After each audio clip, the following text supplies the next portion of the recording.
Hello aspirants, welcome to our channel. ఈ రోజు వీడియోలో మనం ప్రీవియస్ ఇయర్ ఏఎల్పి సిబిటి2 క్వశ్చన్ పేపర్లో మ్యాథ్స్ క్వశ్చన్స్ గురించి తెలుసుకుందాం. So without further delay let's get in to the video. చూడండి, క్వశ్చన్ నెంబర్ 1 ఇక్కడ ఏమంటాడంటే Simran rides a distance of 60 meters in 1 minute and then returns along the same straight path. The average velocity of her ride is అనేసి question అడుగుతున్నాడు. సిమ్రాన్ ఒక నిమిషంలో 60 మీటర్లు ప్రయాణించి అదే మార్గంలో తిరిగి వస్తుంది. ఆమె ప్రయాణం యొక్క సగటు వేగం ఎంత అనేసి క్వశ్చన్ అడుగుతున్నాడు. ఓకేనా. సో ఇక్కడ సిమ్రాన్ అనే ఆమె కొంత డిస్టెన్స్ ట్రావెల్ చేస్తుంది. ఎంత అంటే distance of 60 meters in 1 minute అనమాట. సో ఈ డిస్టెన్స్ 60 meters అనమాట. అయితే ఈమె ఇక్కడి నుంచి ఇలా వెళ్తుంది, 1 minute వెళ్తుంది అనమాట. 1 minute వెళ్ళి అక్కడి నుంచి మళ్ళీ రిటర్న్ ఇలా వచ్చేస్తుంది అనమాట. ఓకేనా. అయితే మనల్ని ఏం కనుక్కోమంటున్నాడు, యావరేజ్ వెలాసిటీ కనుక్కోమంటున్నాడు. యావరేజ్ వెలాసిటీ అయితే ఫైండ్ అవుట్ చేయమంటున్నాడు అనమాట. మరి యావరేజ్ వెలాసిటీ అంటే మనందరికి ఫార్ములా తెలుసు. యావరేజ్ వెలాసిటీ అంటే ఏంటి, total displacement by total time taken. Total displacement అనమాట. ఓకేనా. డిస్టెన్స్ కాదు, ఇది డిస్ప్లేస్మెంట్. ఓకేనా. సో ఇక్కడ యావరేజ్ స్పీడ్ అయితే total distance by total time taken అంటాం. కానీ ఇక్కడ అడిగింది యావరేజ్ వెలాసిటీ కాబట్టి total displacement by total time taken. Total time taken అనమాట. ఓకేనా. So total time taken. కానీ రాసినంతసేపు పట్టదు ఈ క్వశ్చన్, ఎందుకంటే ఇక్కడ ఈమె ఏం చేసింది, ఇక్కడ స్టార్ట్ అయింది, ఇక్కడ స్టార్ట్ అయ్యి ఇలా వెళ్ళింది 60 meters, వెళ్ళి మళ్ళీ అదే దారిలో ఇలా వెనక్కి వచ్చేసింది. అంటే ఇక్కడ ఇలా వెళ్ళి మళ్ళీ సేమ్ దారిలో సేమ్ పాయింట్కి వచ్చేసింది, అవునా కదా, స్టార్టింగ్ పాయింట్కి వచ్చేసింది. కాబట్టి ఇక్కడ టోటల్ డిస్ప్లేస్మెంట్ ఏమవుతుందంటే డిస్ప్లేస్మెంట్ 0 అవుతుంది అనమాట. డిస్ప్లేస్మెంట్ ఏమవుతుంది, 0 అవుతుంది. అదే ఒకవేళ డిస్టెన్స్ అనుకోండి, ఇప్పుడు ఇది 60 meters కదా, 60 meters కదా. సో ఇప్పుడు డిస్టెన్స్ అంటే ఏమవుతుంది, ఇలా వెళ్ళి మళ్ళీ వెనక్కి వస్తుంది కాబట్టి 60 + 60 2 సార్లు కవర్ చేసేది కదా, 120 డిస్టెన్స్ అంటాం. కానీ ఇక్కడ డిస్ప్లేస్మెంట్ కదా, డిస్ప్లేస్మెంట్ అంటే సేమ్ దారిలో మళ్ళీ వెనక్కి వచ్చి అదే పాయింట్కి వచ్చేస్తుంది, స్టార్టింగ్ పాయింట్కే. కాబట్టి డిస్ప్లేస్మెంట్ విల్ బీ 0. మరి డిస్ప్లేస్మెంట్ 0 అయితే యావరేజ్ వెలాసిటీ కూడా ఏమవుతుంది, ఇట్ విల్ ఆల్సో బీ 0. అలా మనకి యావరేజ్ వెలాసిటీ ఏమవుతుంది, 0 అవుతుంది. కానీ ఇదంతా చేయాల్సిన అవసరం లేదు. డైరెక్ట్గా యావరేజ్ వెలాసిటీ అన్నప్పుడు ఇక్కడ ఏమవుతుంది, 60 meters వెళ్తుంది, మళ్ళీ సేమ్ పాత్లో వెనక్కి వచ్చేస్తుంది కదా, కాబట్టి డిస్ప్లేస్మెంట్ 0. అది 0 అయితే ఆటోమేటిక్గా వెలాసిటీ, యావరేజ్ వెలాసిటీ 0 అయిపోతుంది. ఓకేనా. అది ఇక్కడ మళ్ళీ ఇది గుర్తుపెట్టుకోవాల్సిన అవసరం లేదనమాట. ఓకేనా. పెట్టుకోండి, లేదంటే మీరు నార్మల్గా చేసేయచ్చు అనమాట. అర్థమైందా. చూడండి, క్వశ్చన్ నెంబర్ 2 ఇక్కడ ఏమంటున్నాడంటే Jasprit deposited A some of 12,800 rupees at 5% rate of interest per annum compounded annually. The total amount in rupees received by Jasprit after 2 years will be అనేసి క్వశ్చన్ అడుగుతున్నాడు. జస్ప్రీత్ 12,800 రూపాయలను సంవత్సరానికి 5% వడ్డీతో వార్షిక చక్ర వడ్డీ పద్ధతిలో పెట్టుబడి పెట్టాడు. 2 సంవత్సరాల తర్వాత అతను పొందే మొత్తం ఎంత అనేసి క్వశ్చన్ అడుగుతున్నాడు. ఓకేనా. సో ఇక్కడ జస్ప్రీత్ టోటల్గా ఎంత సమ్ ఇన్వెస్ట్మెంట్ చేశాడు, ఎంత సమ్ అంటే 12,800 అనమాట. ఇది ప్రిన్సిపల్ అనమాట, ఇది ప్రిన్సిపల్. ఓకే. అలాగే ఇక్కడ ఏమంటున్నాడు, at 5% rate of interest per annum అంటున్నాడు. సో ఇది రేట్ ఆఫ్ ఇంట్రెస్ట్ అనమాట, పర్ యానం. అలాగే కాంపౌండెడ్ యాన్యువల్లీ, ఇంట్రెస్ట్ కూడా యాన్యువల్గా ఇయర్లీ క్యాలిక్యులేట్ చేశాడు అనమాట. ఓకే. Compound interest. మనల్ని ఏమడుతున్నాడు, total amount received by Jasprit after 2 years అంటున్నాడు. ఓకేనా. సో 2 సంవత్సరాల తర్వాత టోటల్ అమౌంట్ని కనుక్కోమంటున్నాడు అనమాట. టోటల్ అమౌంట్ని కనుక్కోమంటున్నాడు. మరి ఇక్కడ అన్నీ కరెక్ట్గానే ఉన్నాయి కదా. ఇక్కడ rate of interest per annum ఉంది, ఇంట్రెస్ట్ కూడా యాన్యువల్లీ క్యాలిక్యులేట్ చేశాడు, అలాగే టైం పీరియడ్ కూడా ఇయర్స్లో ఉందన్నమాట. యాన్యువల్ కదా, సో ఇయర్స్లో ఉందన్నమాట. ఓకేనా. సో ఇక్కడ డైరెక్ట్గా అమౌంట్ ఏమవుతుందంటే అమౌంట్ ఫర్ 2 years ఏమవుతుందంటే డైరెక్ట్గా అమౌంట్ ఫార్ములా ఏమవుతుందంటే principal into 1 + rate of interest by 100 whole power n అనమాట. n అంటే నంబర్ ఆఫ్ ఇయర్స్ అనమాట. ఓకేనా. ఇక్కడ ఈ కేసులో నంబర్ ఆఫ్ ఇయర్స్.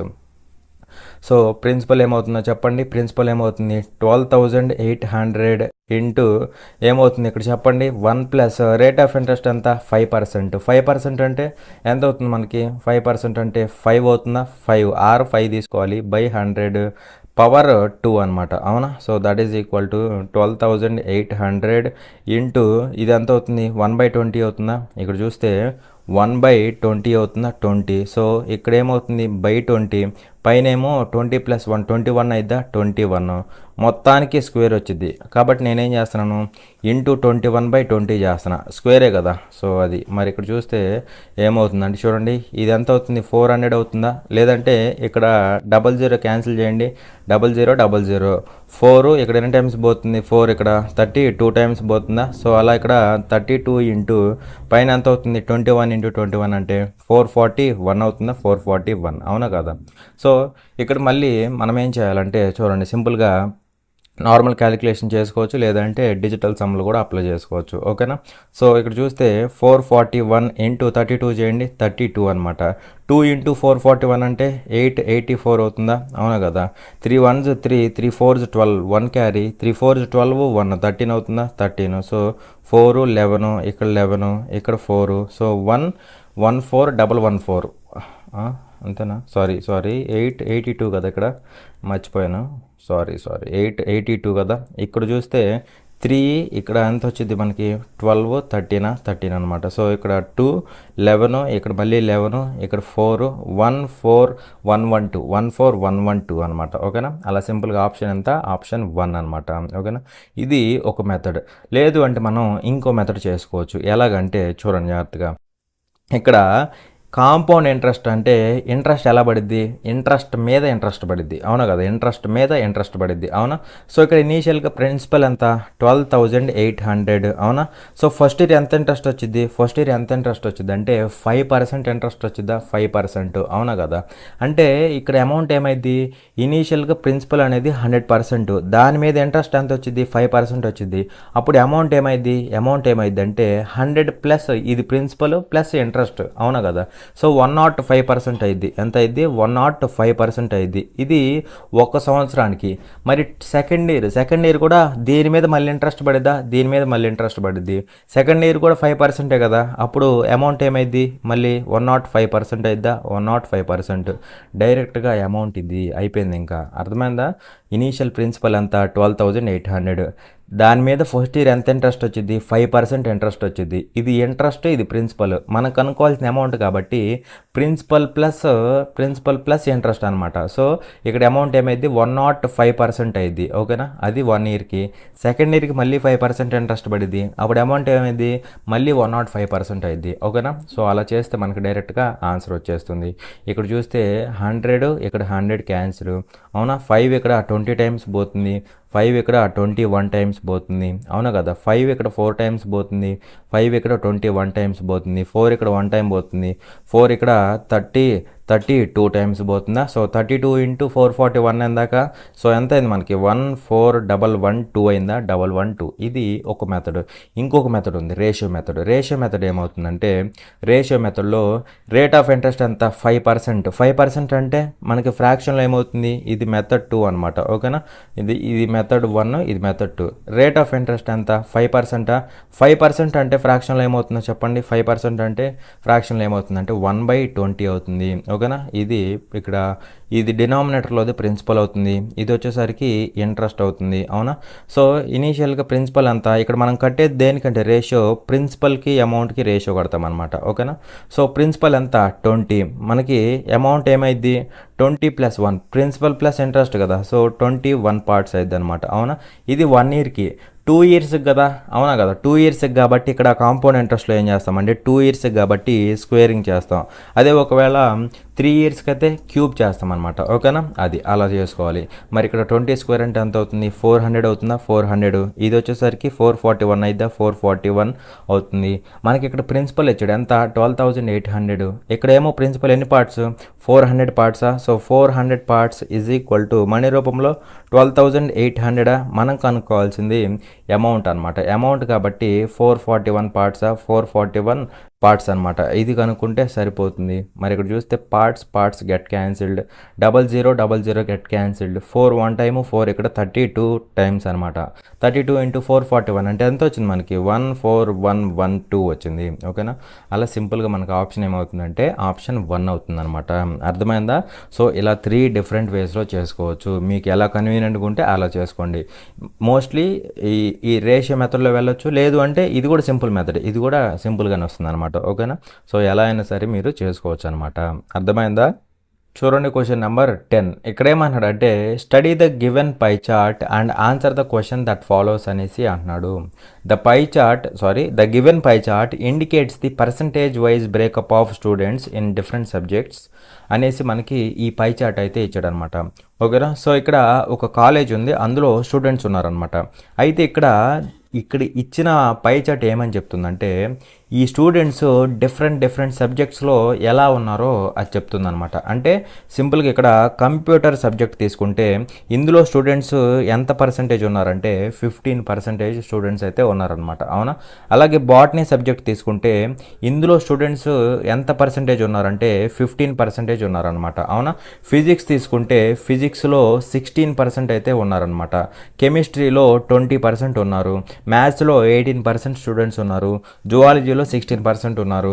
అలా ఈ విధంగా డిఫరెంట్ సబ్జెక్ట్స్లో స్టూడెంట్స్ ఏ విధంగా ఉన్నారో ఆ డేటా అయితే ఇది చెప్తుందనమాట. అవునా. అయితే ఇక్కడ ఏమంటున్నాడు, total number of students in the college is 5000 అంటున్నాడు. సో టోటల్గా అన్ని సబ్జెక్టుల్లో అంటే టోటల్గా కాలేజీలో 5000 స్టూడెంట్స్ అయితే ఉన్నారనమాట. ఇక్కడ వరకు అర్థమైంది కదా అది. అలాగే ఇక్కడేమంటున్నాడు అంటే చూడండి, తెలుగులో చదువుకోండి. ఇక్కడేమంటున్నాడు, what is the ratio of students studying zoology to the students studying botany అన్నాడు. జువాలజీ చదివే వాళ్ళకి బాటనీ చదివే వాళ్ళకి రేషియోని అడుగుతున్నాడు. మరి డైరెక్ట్ క్వశ్చన్ అనమాట ఇది. ఓకేనా. చాలామంది మళ్ళీ ఏం చేస్తారంటే ఇక్కడ ముందు నంబర్ ఆఫ్ స్టూడెంట్స్ కనుక్కుంటారు. జువాలజీలో ఎంతమంది ఉన్నారో కనుక్కుంటారు. అలాగే బాటనీలో ఎంతమంది ఉన్నారో కనుక్కొని అప్పుడు రేషియో కడతారు. కానీ ఆ రేషియో అలా కట్టాల్సిన అవసరం లేదు. డైరెక్ట్గా ఇక్కడి నుంచే కట్టొచ్చు అనమాట. కట్టేసేయచ్చు అనమాట. ఓకేనా. సో చూడండి జాగ్రత్తగా. ఇక్కడ జువాలజీలో ఎంత పర్సెంటేజ్ ఉన్నారు, 16% ఉన్నారు. జువాలజీలో ఎంత పర్సెంటేజ్ స్టూడెంట్స్ ఉన్నారు, 16% స్టూడెంట్స్ అయితే ఉన్నారు. అలాగే బాటనీలో ఎంత పర్సెంటేజ్ స్టూడెంట్స్ ఉన్నారు, బాటనీలో 15% స్టూడెంట్స్ అయితే ఉన్నారు. అవునా. సో వీళ్ళకి రేషియో కట్టమంటున్నాడు. డైరెక్ట్గా రేషియో కట్టేసేయచ్చు అనమాట. అవునా. So percentage get cancelled. Ratio will be 16:15 అనమాట. ఇది డైరెక్ట్గా పెట్టే మార్గం. మళ్ళీ చాలామంది నార్మల్గా ఎలా చేస్తారంటే చూడండి జాగ్రత్తగా. ఇక్కడ టోటల్ స్టూడెంట్స్ ఎంతమంది అన్నారు, 5000 మెంబర్స్ అనేసి చెప్పాడు. అవునా కదా. మరి ఇక్కడ టోటల్ స్టూడెంట్స్ అంటే ఈ పర్సంటేజ్లు మొత్తం యాడ్ చేస్తే టోటల్ స్టూడెంట్స్ వస్తారా? ఎందుకంటే కంప్యూటర్లో 15% స్టూడెంట్స్ ఉన్నారు, ఫిజిక్స్లో 16%. అలా ఈ పర్సంటేజ్లు అన్నీ కలిపితే మనకి టోటల్ స్టూడెంట్స్ అవుతారు. అవునా. సో ఇక్కడ చూడండి 15 30 ఇదొక 32 62 ఇదొక 18 ఎంత అవుతుంది, 80 అవుతుంది. 80 ఇదొక 20 మొత్తం 100% అవుతుందా, 100% అవుతుంది. టోటల్ స్టూడెంట్స్ ఎంతమంది, 100% అనమాట. కానీ మనకి ఇచ్చింది ఎంతమంది, 5000 స్టూడెంట్స్ అనమాట. అవునా. అప్పుడు జువాలజీలో ఎంత పర్సెంటేజ్ ఉంటారు, 16% ఉంటారా, 16%. వీళ్ళు బాటనీలో ఉన్నవాళ్ళు. జువాలజీలో ఎంతమంది ఉంటారు, బాటనీ ఏంటి, ఫస్ట్ జువాలజీ కదా. జువాలజీ 16%, బాటనీ వచ్చేసరికి 15% అనమాట. ఆ వాల్యూస్ కనుక్కొని అప్పుడు రేషియో కడదాం, ఎంత వచ్చిందో చూద్దాం. డైరెక్ట్గా చేసినప్పుడు ఇలా నార్మల్గా చేసినప్పుడు అసలు డిఫరెన్స్ వచ్చిద్దో లేదో చూద్దాం. ఖచ్చితంగా రాదు. ఎందుకంటే చూడండి ఇక్కడ చూస్తే 100% ఈక్వల్ టు 5000. అవునా. 00 క్యాన్సిల్. అప్పుడు 1% అంతా 50, 1% అంతా 50. అప్పుడు 16% అంటే ఏమైంది, 16 × 50 అంటే ఏమవుతుంది, 16 × 50 అంటే 800 అవుతుందా, 800 అవుతుంది. అవునా. అలాగే ఇక్కడ 1% అంటే 50 అన్నప్పుడు 15% అంటే 15 × 50 అంటే 750 అవుతుందా, 750 అవుతుంది. మరి ఇక్కడ జువాలజీకి బాటనీకి రేషియో కట్టు, 800కి 750కి రేషియో కట్టు. 750కి రేషియో కడితే ఏమవుతుందంటే 0 గెట్ క్యాన్సిల్డ్. ఇక్కడ ఏం పోతుంది, 5 పోతుందా, 5 ఇక్కడ 16 టైమ్స్ పోతుందా, 5 ఇక్కడ 15 టైమ్స్ పోతుందా, మళ్ళీ అదేనా కాదు రేషియో వచ్చింది. కానీ ఇలా మనం చేయకుండా డైరెక్ట్గా రేషియో కట్టేసామన్నమాట. ఎందుకంటే ఇక్కడ మనకి జువాలజీలో 16% ఉన్నారు, టోటల్ స్టూడెంట్స్లో 16% జువాలజీలో ఉంటారు. అలాగే టోటల్ స్టూడెంట్స్లో బాటనీలో ఎంతమంది ఉంటారు, 15% ఉంటారు. అలా డైరెక్ట్గా ఇక్కడి నుంచి రేషియో కడితే సరిపోతుంది. మళ్ళీ టోటల్ స్టూడెంట్స్ ఈక్వల్ టు 100%, బాటనీలో 15% ఉన్నారు, 750 ఉన్నారు. జువాలజీలో 16% ఉన్నారు, 800 ఉన్నారు. సో రేషియో కూడా ఇది వచ్చింది. అది చేయాల్సిన అవసరం లేదు, డైరెక్ట్గా అటాక్ చేసేయడమే అనమాట. ఓకేనా. సో మళ్ళీ ఇదంతా చేసి టైం వేస్ట్ చేసుకోవాల్సిన అవసరం అయితే అవసరం లేదనమాట. ఓకేనా. సో ఇంతవరకు క్లియరే కదా. చూడండి క్వశ్చన్ నెంబర్ 11. ఎక్కడేమంటున్నాడంటే what should come in place of the question mark in the given series అనేసి క్వశ్చన్ అడుగుతున్నాడు. కింది శ్రేణిలో ప్రశ్నార్థక చిహ్నం స్థానంలో ఏ సంఖ్య రావాలి అనేసి అడుగుతున్నాడు అనమాట. ఓకేనా. జనరల్గా మనం ఏం చేస్తాం, డిఫరెన్స్లు చెక్ చేస్తాం, అవునా. సో ఇక్కడ 17 అనేది 29 అయింది. సో డిఫరెన్స్ ఎంత అంటే డిఫరెన్స్ ఎంత 17 29 కదా. సో ఎంత అయినట్టు 12 అయినట్ట 12. ఇక్కడ కూడా మళ్ళీ ఏమైనట్టు +12 అయినట్టు, అవునా. అలాగే 41 59 అయింది అంటే ఏమైనట్టు 18 అయినట్ట +18, అవునా. మళ్ళీ 59 77 అయింది అంటే మళ్ళీ ఏమైనట్టు +18 అయినట్ట +18 అనమాట, అవునా. సో ఇక్కడ 77 101 అయింది అంటే ఏమైనట్టు అంటే 24 అయినట్ట 24 అయినట్టు, అవునా కదా. మళ్ళీ ఇక్కడ ఏమైంది, ఇక్కడ 24 అయింది, అవునా. ఇక్కడ ఏమవ్వాలి అది మన టార్గెట్ అనమాట, అవునా. సో మరి మీరు ఇక్కడ క్లియర్గా అబ్జర్వ్ చేస్తే ఇక్కడ 12 ఎలా రాసుకోవచ్చు, 6 × 2గా రాసుకోవచ్చా. 18 ఎలా రాసుకోవచ్చు, 6 × 3గా రాసుకోవచ్చా, అవునా. అలాగే 24 ఎలా రాసుకోవచ్చు, 6 × 4గా రాసుకోవచ్చా, అవునా. మరి ఇక్కడొచ్చే నెంబరు ఒకవేళ ఇక్కడ కూడా వచ్చిందనుకోండి, సపోజ్ ఇక్కడ కూడా ఏదో ఒకటి వచ్చిందనుకోండి, ఇక్కడ వచ్చే నెంబరు ఈ రెండింటిని ఎలా రాసుకోవచ్చు మనం, అంటే ఎందుకంటే రెండు వస్తున్నాయి కదా. సో ఇక్కడ ఒక నెంబర్ వచ్చింది, తర్వాత ఇక్కడ కూడా ఒక నెంబర్ వచ్చింది కదా ఏదో ఒకటి, అవునా కదా. సో ఆ రెండు ఎలా ఉంటాయి, 6 × 3 6 × 4, ఇక్కడ 6 × 5 అవ్వాలి, 6 × 5 అవ్వాలి, అవునా కదా. మరి ఇక్కడ చూస్తే 6 × 5 అంటే ఇక్కడ 30 వచ్చిద్దా, ఇక్కడ కూడా 30 వచ్చింది. దీంతో మనకి ఎదురికి పని లేదు. ఇక్కడ 30 అని తేలిందంటే ఆన్సర్ అయిపోయినట్టే మనకి. ఇప్పుడు చూడండి 101కి 24ని యాడ్ చేస్తే 125 వచ్చింది, అవునా. అలాగే 125కి 30ని యాడ్ చేయండి, 13ని యాడ్ చేస్తే 30ని యాడ్ చేస్తే ఎంత అయింది మనకి, ఎంత అయింది అంటే 155 అయిద్దా, 155 అయింది, ఓకేనా. ఇంకా ఈ 30తో మనకు అనవసరం, ఇక్కడ ఉన్న 30తో మనకు అనవసరం, జస్ట్ ఓరకు చెప్పాను నేను అంతే. ఎందుకంటే రెండు వచ్చినాయి కదా, ఇక్కడ కూడా రెండు తీసుకున్నా మీకు అర్థం అవ్వాలనేసి. ఎనీవే ఇక్కడ 30 అని తేలింది, యాడ్ చేస్తే 155 రావాలి. అలా డైరెక్ట్గా మనకి ఆన్సర్ ఏమవుతుంది, 155 అవుతుంది. అర్థమైందా లాజిక్. చూడండి క్వశ్చన్ నెంబర్ 16. ఇక్కడ ఏమంటాడంటే in a business Tushar invests ₹10,000 in ఉండదు, ఇక్కడ invests ₹10,000 and Salil invests ₹20,000. Tushar received 10% of the profit for managing the business and the rest of the profit is divided in the ratio of their capitals. Find Tushar's share of the profit in rupees in a profit of ₹14,400 అనేసి question అడుగుతున్నాడు. ఒక వ్యాపారంలో తుషార్ ₹10,000 పెట్టుబడి పెట్టాడు మరియు సలీల్ ₹20,000 పెట్టుబడి పెట్టాడు. తుషార్ నిర్వహణకు మొత్తం లాభంలో 10% పొందాడు. మిగిలిన లాభం వారి పెట్టుబడుల నిష్పత్తిలో పంచబడింది. మొత్తం లాభం ₹14,400 అయితే తుషార్ వాటా ఎంత అనేసి క్వశ్చన్ అడుగుతున్నాడు, ఓకేనా. సో ఇక్కడ ఒక బిజినెస్లో ఇద్దరు ఫ్రెండ్స్ ఇన్వెస్ట్మెంట్ చేస్తున్నారు అనమాట. తుషార్ ఒకడు, అదేవిధంగా ఇంకోడెవడో సలీల్ అనమాట. తుషార్ వచ్చేసరికి ₹10,000 ఇన్వెస్ట్మెంట్ చేస్తున్నాడు. అలాగే సలీల్ వచ్చేసరికి ₹20,000 అయితే ఇన్వెస్ట్మెంట్ చేస్తున్నారనమాట. వీళ్ళిద్దరి యొక్క ఇన్వెస్ట్మెంట్లు ఇవి, లేదంటే వీటిని క్యాపిటల్స్ అనేసి కూడా అంటారనమాట, ఓకేనా. సో ఇన్వెస్ట్మెంట్లు లేదా క్యాపిటల్స్ అనమాట. మరి ఈ రేషియో ఎలా ఉంది, ఇన్వెస్ట్మెంట్స్ రేషియో క్యాపిటల్స్ రేషియో ఎలా ఉందంటే క్యాపిటల్స్ రేషియో 10,000కి 20,000కి రేషియో ఏమైంది 1:2 అయిద్దా, 1:2 అయిద్ది అనమాట. ఓకే బాగానే ఉంది. అలాగే ఇక్కడ ఏమంటున్నాడు అంటే Tushar received 10% of the profit for managing the business అంటున్నాడు. ఇక్కడ వీళ్ళిద్దరికీ ఇన్వెస్ట్మెంట్లు పెట్టిన తర్వాత కొంత ప్రాఫిట్ వచ్చింది కదా, ఆ ప్రాఫిట్లో 10% తుషార్ తీసేసుకుంటున్నాడు, ఓకేనా.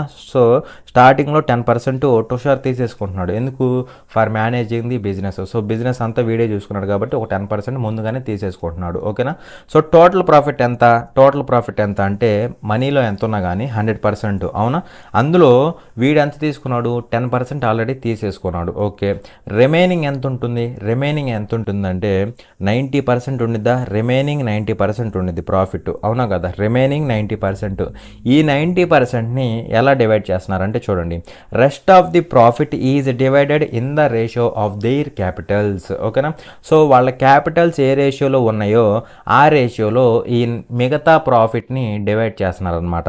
మరి మిగతా ప్రాఫిట్ 90%, దీన్ని ఏ రేషియోలో డివైడ్ చేస్తున్నారు, ఏ రేషియోలో డివైడ్ చేస్తున్నారంటే వాళ్ళ క్యాపిటల్స్ ఏ రేషియోలో ఉన్నాయో అదే రేషియోలో డివైడ్ చేస్తున్నారు వాళ్ళకి. సో టుషార్కి 1 పార్ట్ వెళ్తుంది, అలాగే సలీల్కి 2 పార్ట్స్ వెళ్తుంది, అలా 1:2 రేషియోలో వెళ్తుంది. ఇది తుషార్కి వెళ్తుంది, ఇది సలీల్కి వెళ్తుంది. మరి ఇక్కడ టోటల్గా ఈ ఇద్దరు పంచుకున్నది ఎంత అంటే 90%, అవునా కదా. సో పార్ట్స్ రూపంలో పంచుకున్నది ఎంత, 3 parts. So 3 parts equal to 90%. అప్పుడు టుషార్కి 1 పార్ట్ వెళ్తుంది కదా, 1 పార్ట్ అంటే ఎంత వెళ్తుంది, 30% వెళ్తుంది, అవునా. అలాగే సలీల్కి 2 పార్ట్స్ అంటే 60% వెళ్తుందా, 60% వెళ్తుంది, అవునా కదా. సో ఇది అయితే ఇక్కడ ఆల్రెడీ టుషార్కి 10% ఉంది. ఇప్పుడు ఈ 90%లో మళ్ళీ ఇంకొక 30% వచ్చి యాడ్ అయింది, 30% యాడ్ అయింది. సలీల్కి వచ్చేసరికి 60% యాడ్ అయింది. ఓకేనా, సో టోటల్గా చూసుకుంటే 100% సరిపోయిందా. సో టుషార్కి ఏమో 40% వెళ్ళింది, అవునా. అయితే మనల్ని ఏం అడుగుతున్నాడు, ఫైనల్గా టుషార్ షేర్ ఎంతో కనుక్కోమన్నాడు. మరి వచ్చిన ప్రాఫిట్లో టుషార్ వాటా ఎంత అంటే 40% అనమాట. అయితే ఇక్కడ ఏమంటున్నాడు, ఇన్ ఏ ప్రాఫిట్ ఆఫ్ 14,400 అనమాట. సో టోటల్ ప్రాఫిట్ ఎంత, 14,400. అందులో వీడి పర్సంటేజ్ ఎంత, 40%. సో ఈ 14,400లో 40% వాల్యూ కనుక్కుంటే అది టుషార్ యొక్క షేర్ అవుతుంది. ఓకేనా, సో ఇక్కడ డైరెక్ట్గా కొడితే ఆన్సర్ అయిపోయింది. సో పర్సంటేజ్ 00 క్యాన్సిల్ అయిపోతుంది. ఇక్కడ చూస్తే 0 పక్కన పెట్టేసి 4 × 144, 4 4s 16, 1 carry, 4 4s 16, 1 17, 1 carry, 4 1s 4 5 అనమాట. సో 5760 అనేది వీడికి వెళ్తుంది అనమాట, టుషార్కి. ఓకేనా, అది ఒకవేళ సలీల్ అడిగితే 60% కనుక్కుంటాం. అర్థమైందా, ఇక లాజిక్ అర్థమైందా. ఇనీషియల్గా క్యాపిటల్స్ ఈ రేషియోలో ఉన్నాయి. ఓకే, వీడు మేనేజ్ చేసినందుకు ముందుగానే ఒక 10% తీసేసుకున్నాడు ప్రాఫిట్లో, మిగిలింది ఎంత, 90%. దాన్ని ఏ రేషియోలో డివైడ్ చేశారు, వాళ్ళ క్యాపిటల్స్ ఏ రేషియోలో ఉన్నాయో ఆ రేషియోలో డివైడ్ చేశారు, 1:2 రేషియోలో డివైడ్ చేశారు, అవునా. అప్పుడు టుషార్కి 1 పార్ట్ వెళ్తుంది, సలీల్కి 2 పార్ట్స్ వెళ్తుంది, టోటల్గా 3 పార్ట్స్ 90%. అప్పుడు 1 పార్ట్ 30%, 2 పార్ట్స్ 60%. సో టుషార్కి 30%, వీడికి 60%. వీడికి ఆల్రెడీ 10% ఎక్స్ట్రా ఉంది కాబట్టి వీడికి 40%, వీడికి 60%. సో టోటల్ ప్రాఫిట్లో వీడికి వచ్చింది 40% కదా, ఆ 40% కనుక్కుంటే 5760 రూపీస్ అయితే వచ్చిందనమాట. అర్థమైందా. చూడండి క్వశ్చన్ నెంబర్ 22. ఇక్కడ ఏమంటాడంటే the taxi charges in a city consist of a fixed charge together with the charge per kilometre for the distance covered. For a distance of 35 km, the charge paid is 375 rupees, and for a distance of 48 km, the charge paid is 427 rupees. Find the fixed charges and the charge per kilometer in rupees respectively అనేసి question అడుగుతున్నాడు. ఒక నగరంలో taxi ఛార్జీలలో ఒక స్థిర charge మరియు ప్రతి కిలోమీటర్కు charge కలిపి ఉంటాయి. 35 కిలోమీటర్ల ప్రయాణానికి 375 మరియు 48 కిలోమీటర్లకి 427 చెల్లించారు. స్థిర ఛార్జ్ మరియు ప్రతి కిలోమీటర్ ఛార్జ్ ఎంత అనేసి క్వశ్చన్ అడుగుతున్నాడు. ఓకేనా, సో ఇక్కడ ఏమంటున్నాడు, the taxi charges in a city consist of a fixed charge together with charge per kilometre అంటున్నాడు. సో ఇక్కడ ట్యాక్సీ ఛార్జ్ ఉందంటే ట్యాక్సీ ఛార్జ్ అనమాట, ట్యాక్సీ ఛార్జ్. సో ఈ ట్యాక్సీ ఛార్జ్లో 2 ఉంటాయి. ఏంటంటే ఒకటి ఫిక్స్డ్ ఛార్జ్ ఉండిద్ది, ప్లస్ ఇంకోటి ఏంటంటే పర్ కిలోమీటర్, ఒక కిలోమీటర్కి ఎంతో ఆ ఛార్జ్ ఉండిద్ది అనమాట. అర్థమైందా, ట్యాక్సీ ఛార్జ్లో ఫిక్స్డ్ ఛార్జ్ ఉండిద్ది, అదేవిధంగా కిలోమీటర్కి ఇంత అనేసి ఉండిద్ది అనమాట. సో ఈ 2 కలిపితే మనకి ట్యాక్సీ ఛార్జ్ అవుతుంది అనమాట, అవునా. అయితే ఇక్కడ ఏమంటున్నాడు అంటే చూడండి, for a distance of 35 kilometers the charge paid is 375 rupees అనమాట. సో టోటల్గా 35 కిలోమీటర్స్కి ఎంత పే చేశారు, 375 రూపీస్ అయితే 375 1 minute ఇక్కడ 375 రూపీస్ అయితే పే చేశారనమాట. 375 రూపీస్ పే చేశారు. మరి ఈ 35 కిలోమీటర్స్కి ఛార్జ్ పే చేసినప్పుడు అందులో ఈ 375లో మనకి ఫిక్స్డ్ ఛార్జ్ ఒకటి ఉండిద్దా? అవునా కదా, ఫిక్స్డ్ ఛార్జ్ ఉండిద్ది. దాంతోపాటు ఆ 35 కిలోమీటర్స్కి పర్ కిలోమీటర్ ఎంత అని ఉండేది కదా, అది కూడా ఉండేది కదా. సో అలా 35 కిలోమీటర్స్కి ఛార్జ్ పడిద్ది అనమాట. ఓకేనా, ఫిక్స్డ్ ఛార్జ్ ఉండిద్ది. ఈ 35 కిలోమీటర్స్కి ఎంత అయితే ఛార్జ్ ఉండిద్దో ఆ ఛార్జ్ ఉండిద్ది. అలా టోటల్గా పే చేసినంత 375. అర్థమైందా? ఎందుకంటే వాడే చెప్పాడు ట్యాక్సీ ఛార్జ్లో ఫిక్స్డ్ ఛార్జ్ ఉండిద్ది, కిలోమీటర్కి ఎంత అనేసి ఉండిద్ది అనమాట. అలాగే ఇక్కడ పే చేసింది 375, అందులో ఫిక్స్డ్ ఛార్జ్ ఉండిద్ది, వెళ్ళింది 35 కిలోమీటర్స్ కాబట్టి 35 కిలోమీటర్స్కి ఛార్జ్ ఉండిద్ది అనమాట. కలిపితే 375. అర్థమైందా? అలాగే రెండో కేసులో చూడండి, distance of 48 kilometres. For distance of 48 kilometres charge paid is 427. So ఇక్కడ రెండోసారి 48 కిలోమీటర్లకి ఎంత పే చేశాడు? 427 పే చేశాడు అనమాట. మళ్ళీ ఇందులో కూడా మనకేముంటుంది, ఇందులో కూడా ఫిక్స్డ్ ఛార్జ్ ఉండిద్ది ప్లస్ 48 కిలోమీటర్లు ట్రావెల్ చేశాడు కదా. సో ఆ 48 కిలోమీటర్స్కి ఛార్జ్ ఉండిద్ది అనమాట. అవునా కదా? సో అది మరి ఇక్కడ రెండు ఈక్వేషన్స్ వచ్చినాయి. ఇక్కడ నుంచి మనం ఏం చేయొచ్చు అంటే చూడండి, ఫిక్స్డ్ ఛార్జ్ ఎలిమినేట్ చేద్దామా? ముందు ఫిక్స్డ్ ఛార్జ్ ఎలిమినేట్ చేద్దాం. ఎలిమినేట్ చేస్తే ఏమవుతుందో చూడండి, ఇది క్యాన్సిల్ అవుతుంది. 48 కిలోమీటర్స్ ఛార్జ్లోంచి 35 కిలోమీటర్స్ ఛార్జ్ తీసేస్తే మనకేమొచ్చింది అంటే ఎంత వచ్చింది అంటే 13 వచ్చిద్దా?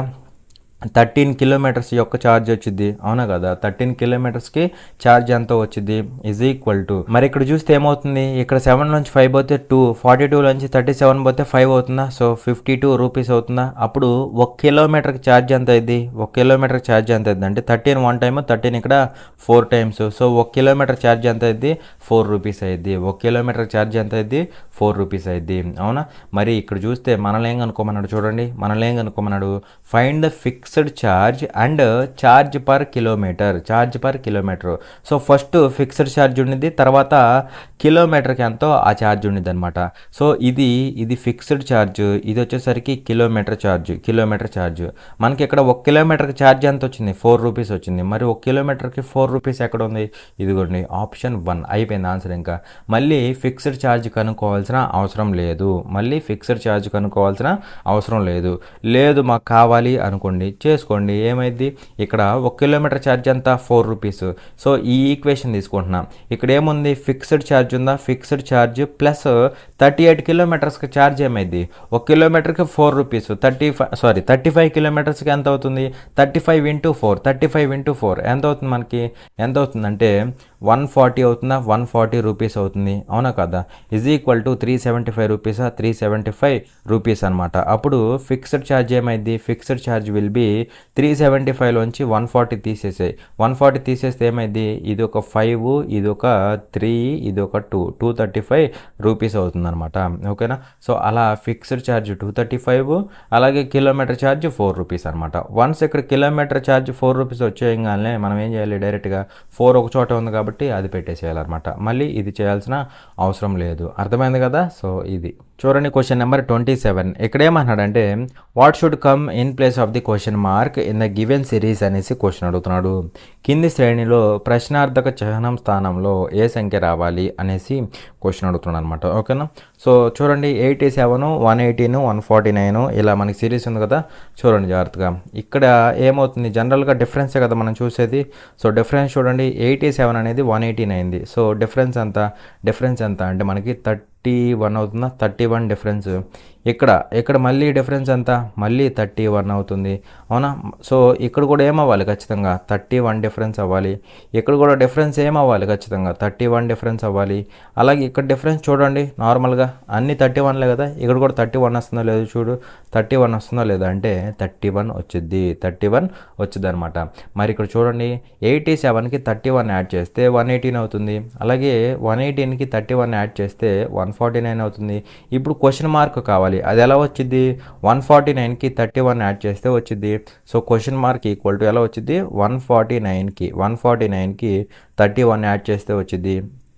అలా మనకి ఎంత అవుతుంది question mark will be 180. Question mark will be 180. కావాలని చూడండి, ఈ క్వశ్చన్ మార్క్ 180 అనుకోండి, దానికి 31 యాడ్ చేయి, 211 వచ్చిద్దా, 211 వచ్చిద్దా అనమాట. ఓకేనా, సాటిస్ఫై అయింది కదా. So 180 will be the answer.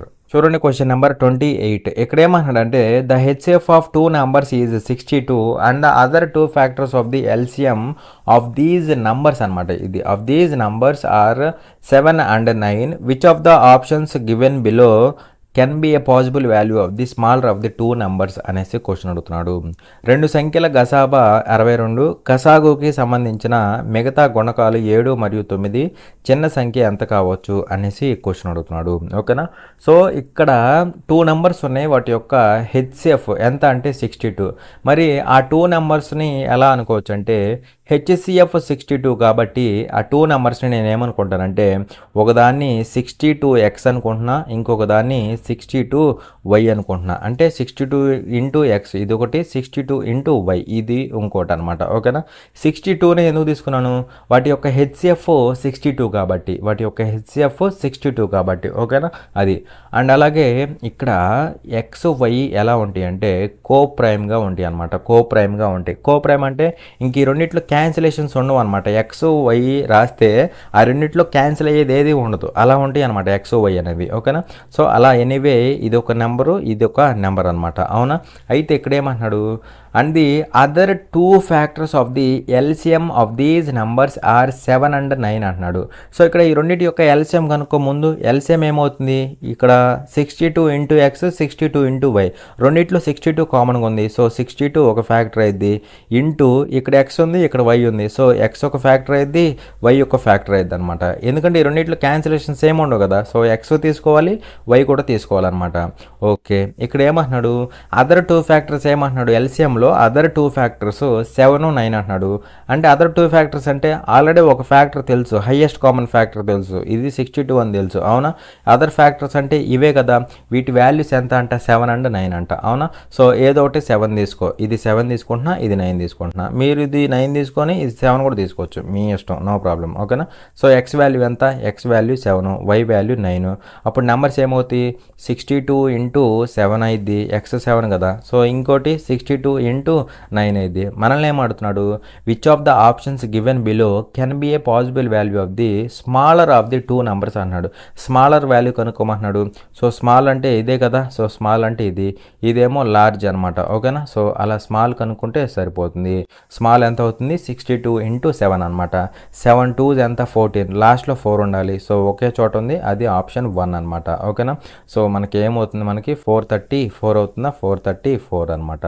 అలా ఏది అడిగితే అది కనుక్కోవాలి. లార్జర్ అడిగితే ఇది కనుక్కుంటాం. ఓకేనా, సో క్వశ్చన్ నెంబర్ 31 అనమాట. ఇక్కడ ప్రాపర్ ఇన్ఫర్మేషన్ అయితే ఇవ్వలేదన్నమాట, కంప్లీట్ డేటా అయితే ఈ క్వశ్చన్లో లేదు కాబట్టి దీన్ని మనం స్కిప్ చేసేద్దాం. ఓకేనా, సో ఇది వదిలేసేయండి, నెక్స్ట్ క్వశ్చన్ చూద్దాం.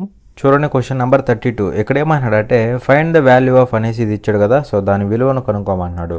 మరి ఇక్కడ చూస్తే వాల్యూ ఎంత ఇచ్చాడు 96.86572 ఇంటూ 10^7 ఇచ్చాడు. అవునా, మరి ఇక్కడ చూస్తే పాయింట్ తర్వాత 5 డిజిట్స్ ఉన్నాయి. అవునా, పాయింట్ తర్వాత 5 డిజిట్స్ ఉన్నాయి. అవునా, అలాగే ఇక్కడ పాయింట్ తర్వాత 5 డిజిట్స్, అలాగే ఇక్కడ 10^7లో మనకి 10^5 ఉంటుంది ఇంటూ 10^2 ఉంటుంది. అవునా కదా, బేసెస్ సేమ్ ఉన్నాయి, మల్టిప్లై అవుతాయి, పవర్స్ యాడ్ అయిపోతాయి కదా. సో 10^7లో 10^5 ఉండిద్ది. ఇక్కడేమో పాయింట్ తర్వాత 5 డిజిట్స్ 10^5. సో పాయింట్ ఎగిరిపోతుంది అనమాట. సో ఏమవుతుంది 9686,572 అయింది అనమాట. ఓకేనా, సో ఈ 10^5కి ఈ పాయింట్ తర్వాత 5 డిజిట్స్ ఉన్నాయి కదా, అవి క్యాన్సిల్ అయిపోయి పాయింట్ ఎగిరిపోయింది అనమాట. ఓకేనా, పాయింట్ ఎగిరిపోయి డైరెక్ట్ నెంబర్ వచ్చేసిద్ది. ఇంటూ ఇక్కడ 10² ఉంది కదా, 10² అంటే ఏమైంది 100 అయిద్దా, 100 అయింది. సో ఈ వాల్యూ ఇంటూ 100 అనమాట. ఇంటూ 100 అంటే లాస్ట్లో ఖచ్చితంగా 2 డిజిట్స్ రావాలి, 2 zeros రావాలి, 2 zeros రావాలి. కాబట్టి డైరెక్ట్గా ఆన్సర్ అయిపోతుంది అనమాట. ఓకేనా, సో అలా మనకి ఆప్షన్ 3 అనేది ఆన్సర్ అవుతుంది. ఓకేనా, లేదు కన్ఫ్యూజింగ్గా ఉంటే దీన్ని ఎలా రాసుకోవచ్చు 96.86572ని ఇలా రాసుకుంటున్నా, 9686,572 ఇలా రాసుకొని పాయింట్ తర్వాత 5 డిజిట్స్ ఉన్నాయి కాబట్టి కింద 1 తర్వాత 5 జీరోస్ పెడతా. కింద పాయింట్ తర్వాత 5 డిజిట్స్ ఉన్నాయి కాబట్టి కింద 1 తర్వాత 5 జీరోస్ పెడతా. ఇంటూ 10⁻7 ఎలా రాసుకోవచ్చు? 10⁻5 ఇంటూ 10 స్క్వేర్గా రాసుకోవచ్చా? అంటే 100గా రాసుకోవచ్చా? మరి ఇక్కడ ఏమవుతుంది? ఇక్కడ 5 జీరోస్, మరి ఇక్కడ ఏమవుతుంది? 10⁻5 అయింది, ఇది 10⁻5 క్యాన్సిల్ అయిపోతుంది. ఈ వాల్యూ ఇంటూ ఈ వాల్యూ ఇంటూ 100 అయినప్పుడు ఖచ్చితంగా లాస్ట్లో 2 జీరోస్ రావాలి. ఓకేనా? సో అలా సింపుల్గా మనకి ఏమవుతుంది? ఆప్షన్ 3 ఆన్సర్ అవుతుంది అనమాట. అర్థమైందా? చూడండి క్వశ్చన్ నెంబర్ 33. ఇక్కడ ఏమంటున్నాడంటే a boy goes to school at a speed of 5 km/h. He returns at a speed of 14 km/h. He takes a total of 8 hours for both going to school and returning. The distance in kilometers between his home and school is అనేసి question అడుగుతున్నాడు. ఒక బాలుడు పాఠశాలకు 5 km/h వేగంతో వెళ్తాడు మరియు తిరిగి 14 km/h వేగంతో వస్తాడు. స్కూల్కి వెళ్ళడానికి మరియు తిరిగి రావడానికి పట్టే సమయం 8 గంటలు. ఇంటి నుండి స్కూల్ దూరం ఎంత అనేసి క్వశ్చన్ అడుగుతున్నాడు. ఓకేనా? సో ఇక్కడ ఒక పర్సన్ ఉన్నాడు. వీడు ఇంటి నుంచి స్కూల్కి ఇలా వెళ్తాడు, మళ్ళీ అదే దారిలో వెనక్కి వస్తాడు అనమాట. అవునా? సో ఇది హోము, ఇది వచ్చేసరికి స్కూల్ అనమాట. ఇలా వెళ్తాడు, మళ్ళీ అదే దారిలో వెనక్కి వచ్చేస్తాడు అనమాట. ఓకేనా? అయితే ఇక్కడ goes to school at a speed of 5 km/h. వెళ్ళేటప్పుడు స్పీడ్ ఎంత? 5 km/h అనమాట. 5 km/h. ఓకేనా? అలాగే వచ్చేటప్పుడు రిటర్న్ అయ్యేటప్పుడు ఏమంటున్నాడు? Returns at a speed of 14 km/h. 14 km/h అనమాట. సో ఇలా అయితే వెళ్ళి వస్తాడనమాట. అవునా? అలాగే ఇక్కడ ఏమంటున్నాడు? He takes a total of 8 hours for both going to school and returning అంట. ఓకేనా? వెళ్ళి రావడానికి టోటల్ టైం ఎంత అంటే 8 hours పట్టిద్ది అనమాట. అవునా? మనల్ని ఏం కనుక్కోమంటున్నాడు? Distance between his home and school అనేసి క్వశ్చన్ అడుగుతున్నాడు. సో ఇంటికి స్కూల్కి మధ్య ఉన్న డిస్టెన్స్ని కనుక్కోమని అనమాట. అవునా కాదా? సో ఇక్కడ జాగ్రత్తగా అబ్జర్వ్ చేయండి. ఇక్కడ వెళ్ళినప్పుడు వచ్చినప్పుడు, ఇలా వెళ్ళేటప్పుడు అలాగే రిటర్న్ అయ్యేటప్పుడు డిస్టెన్స్ సేమ్ డిస్టెన్స్ కదా? అవునా కదా? వెళ్ళేటప్పుడు వచ్చేటప్పుడు డిస్టెన్స్ సేమ్ అనమాట. సో డిస్టెన్స్ కాన్స్టెంట్ అనమాట. Distance constant. అయితే స్పీడ్స్ ఏ రేషియోలో ఉన్నాయో చెప్పండి. స్పీడ్స్ ఇక్కడ 5 km/h, వచ్చేటప్పుడు 14 km/h. అవునా?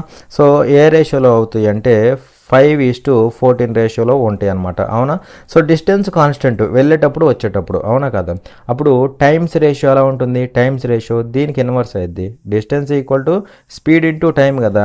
అప్పుడు డిస్టెన్స్ కాన్స్టెంట్ అయితే speed and time are inversely proportional. So speeds ratio 5:14 అయితే టైమ్స్ రేషియో ఇన్వర్స్ అయ్యిద్ది, 14:5 అయ్యిద్ది అనమాట. అవునా కదా? అది అయితే ఇక్కడ టోటల్ టైం ఎంత పడుతుంది? టోటల్ టైం ఎంత అంటే 8 hours. మరి ఇక్కడ టోటల్ టైం ఎంత? 19 parts. 19 parts. అవునా కదా? సో ఇక్కడ అవర్స్ వచ్చేసరికి 8 hours. అప్పుడు 1 part ఏమైంది? 1 part విల్ బి 8/19 hours అయింది అనమాట. 8/19 hours. మనం కనుక్కోవాల్సింది డిస్టెన్స్ అనమాట. డిస్టెన్స్ కావాలంటే స్పీడ్ ఇంటూ టైం కావాలి. ఇక్కడ స్పీడ్ తీసుకుంటా, ఇక్కడ టైం కనుక్కుంటా, స్పీడ్ ఇంటూ టైం చేస్తా, డిస్టెన్స్ వచ్చింది. లేదంటే ఇక్కడ స్పీడ్ తీసుకుంటా, ఇక్కడ టైం కనుక్కుంటా, స్పీడ్ ఇంటూ టైం చేస్తా, అప్పుడు డిస్టెన్స్ వచ్చింది. ఏదైనా అదే కదా? సో ఇక్కడ సింపుల్గా నేనేం చేస్తానంటే చూడండి, ఇక్కడ స్పీడ్ తీసుకుంటున్నా, ఇక్కడ స్పీడ్ తీసుకొని టైం కనుక్కుంటా. టైం ఎన్ని parts? 5 parts. 5 parts. So time ఎన్ని పార్ట్స్ అంటే 5 parts. సో 5 8s 40 అవుతుందా? 40/19 hours అయిద్దా? 19 hours అనమాట. ఇది మనకి టైం అనమాట. సో స్పీడ్ ఇంటూ టైం చేస్తే డిస్టెన్స్ వచ్చింది. So 14 km/h into 14 km/h into ఇక్కడ ఎంత? 40/19 hours. 40/19 అనమాట. ఓకేనా? సో ఇది డిస్టెన్స్ అయిపోతుంది. మరి ఇక్కడ చూస్తే ఎంత అవుతుందండి? చూడండి, పైన ఎంత అవుతుంది? 560 అవుతుందా? 560/19 అనమాట. 560/19 అనమాట. మరి ఇక్కడ చూస్తే ఏమవుతుందంటే 19 ఇక్కడ 56లో ఎన్ని టైమ్స్ పోతుంది? 2 times పోతుంది. 38 పోతే మనకి ఎంత మిగులుతుంది? 38 పోతే ఇంకా 18 మిగులుతుంది. 180 అవుతుంది. 180 అంటే సుమారుగా 19 ఎన్ని టైమ్స్ పోయింది? 9 times పోయింది. 99 ఎంత? 171 కదా? సో 29 పాయింట్ సంథింగ్ అనమాట. 29 point something. So 29 point something అంటే ఆప్షన్ 2. ఓకేనా? అలా సింపుల్గా మనకి ఆప్షన్ 2 అనేది ఆన్సర్ అవుతుంది. అర్థమైందా? అయితే ఇక్కడ మళ్ళీ ఇదంతా చేయకుండా డైరెక్ట్ ఫార్ములా ఉందన్నమాట. డైరెక్ట్ ఫార్ములా ఉంది. డిస్టెన్స్ కాన్స్టెంట్ అయ్యి అదేవిధంగా మనకి 2 స్పీడ్స్ ఇచ్చినప్పుడు S1 S2 ఈ 2 స్పీడ్స్ ఇచ్చినప్పుడు అదేవిధంగా టోటల్ టైం ఇచ్చినప్పుడు మనల్ని కనుక డిస్టెన్స్ అడిగితే టోటల్ టైము ఇది T అనమాట. మనల్ని కనుక డిస్టెన్స్ అడిగితే ఏమవుతుందంటే డిస్టెన్స్ ఈక్వల్ టు ఏమవుతుందంటే S1 into S2 by S1 plus S2 into T అనమాట, ఇంటూ టోటల్ టైం టేకెన్ అనమాట. ఓకేనా. So that is equal to ఏమవుతుందంటే, సో చూడండి ఇనీషియల్ స్పీడ్ ఎంత అంటే 5 km/h, స్టార్టింగ్ స్పీడ్ 5 km/h. అదేవిధంగా ఇంకో స్పీడ్ ఎంత 14 km/h అనమాట. అవునా. సో డైరెక్ట్గా సబ్స్టిట్యూట్ చేస్తే ఆన్సర్ అయిపోతుంది. S1 ఇంటూ S2 14 ఇంటూ 5 ఎంత అవుతుంది 70 అవుతుంది, బై S1 ప్లస్ S2 ఎంత అవుతుంది 19 అవుతుందా, ఇంటూ టోటల్ టైం ఎంత పట్టింది మనకి 8 hours పట్టిందా రిటర్న్ జర్నీకి వెళ్ళటానికి, మొత్తం ఇంటూ 8 చేస్తే సరిపోతుంది. పైన ఎంత అవుతుంది 560 బై 19. సో ఇందాక చేసినట్టు ఎంత వచ్చింది మనకి అప్రాక్సిమేట్గా 29 పాయింట్ సంథింగ్ అలా వచ్చింది అనమాట. ఓకేనా. 29 point something, that is option 2. ఓకేనా. ఇది డైరెక్ట్ ఫార్ములా అనమాట.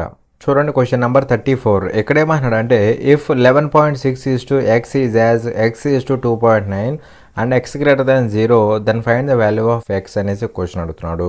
ఓకేనా. సో x విలువను కనుక్కోమంటున్నాడు అనమాట ఈ కండిషన్ ఇచ్చి. ఓకేనా.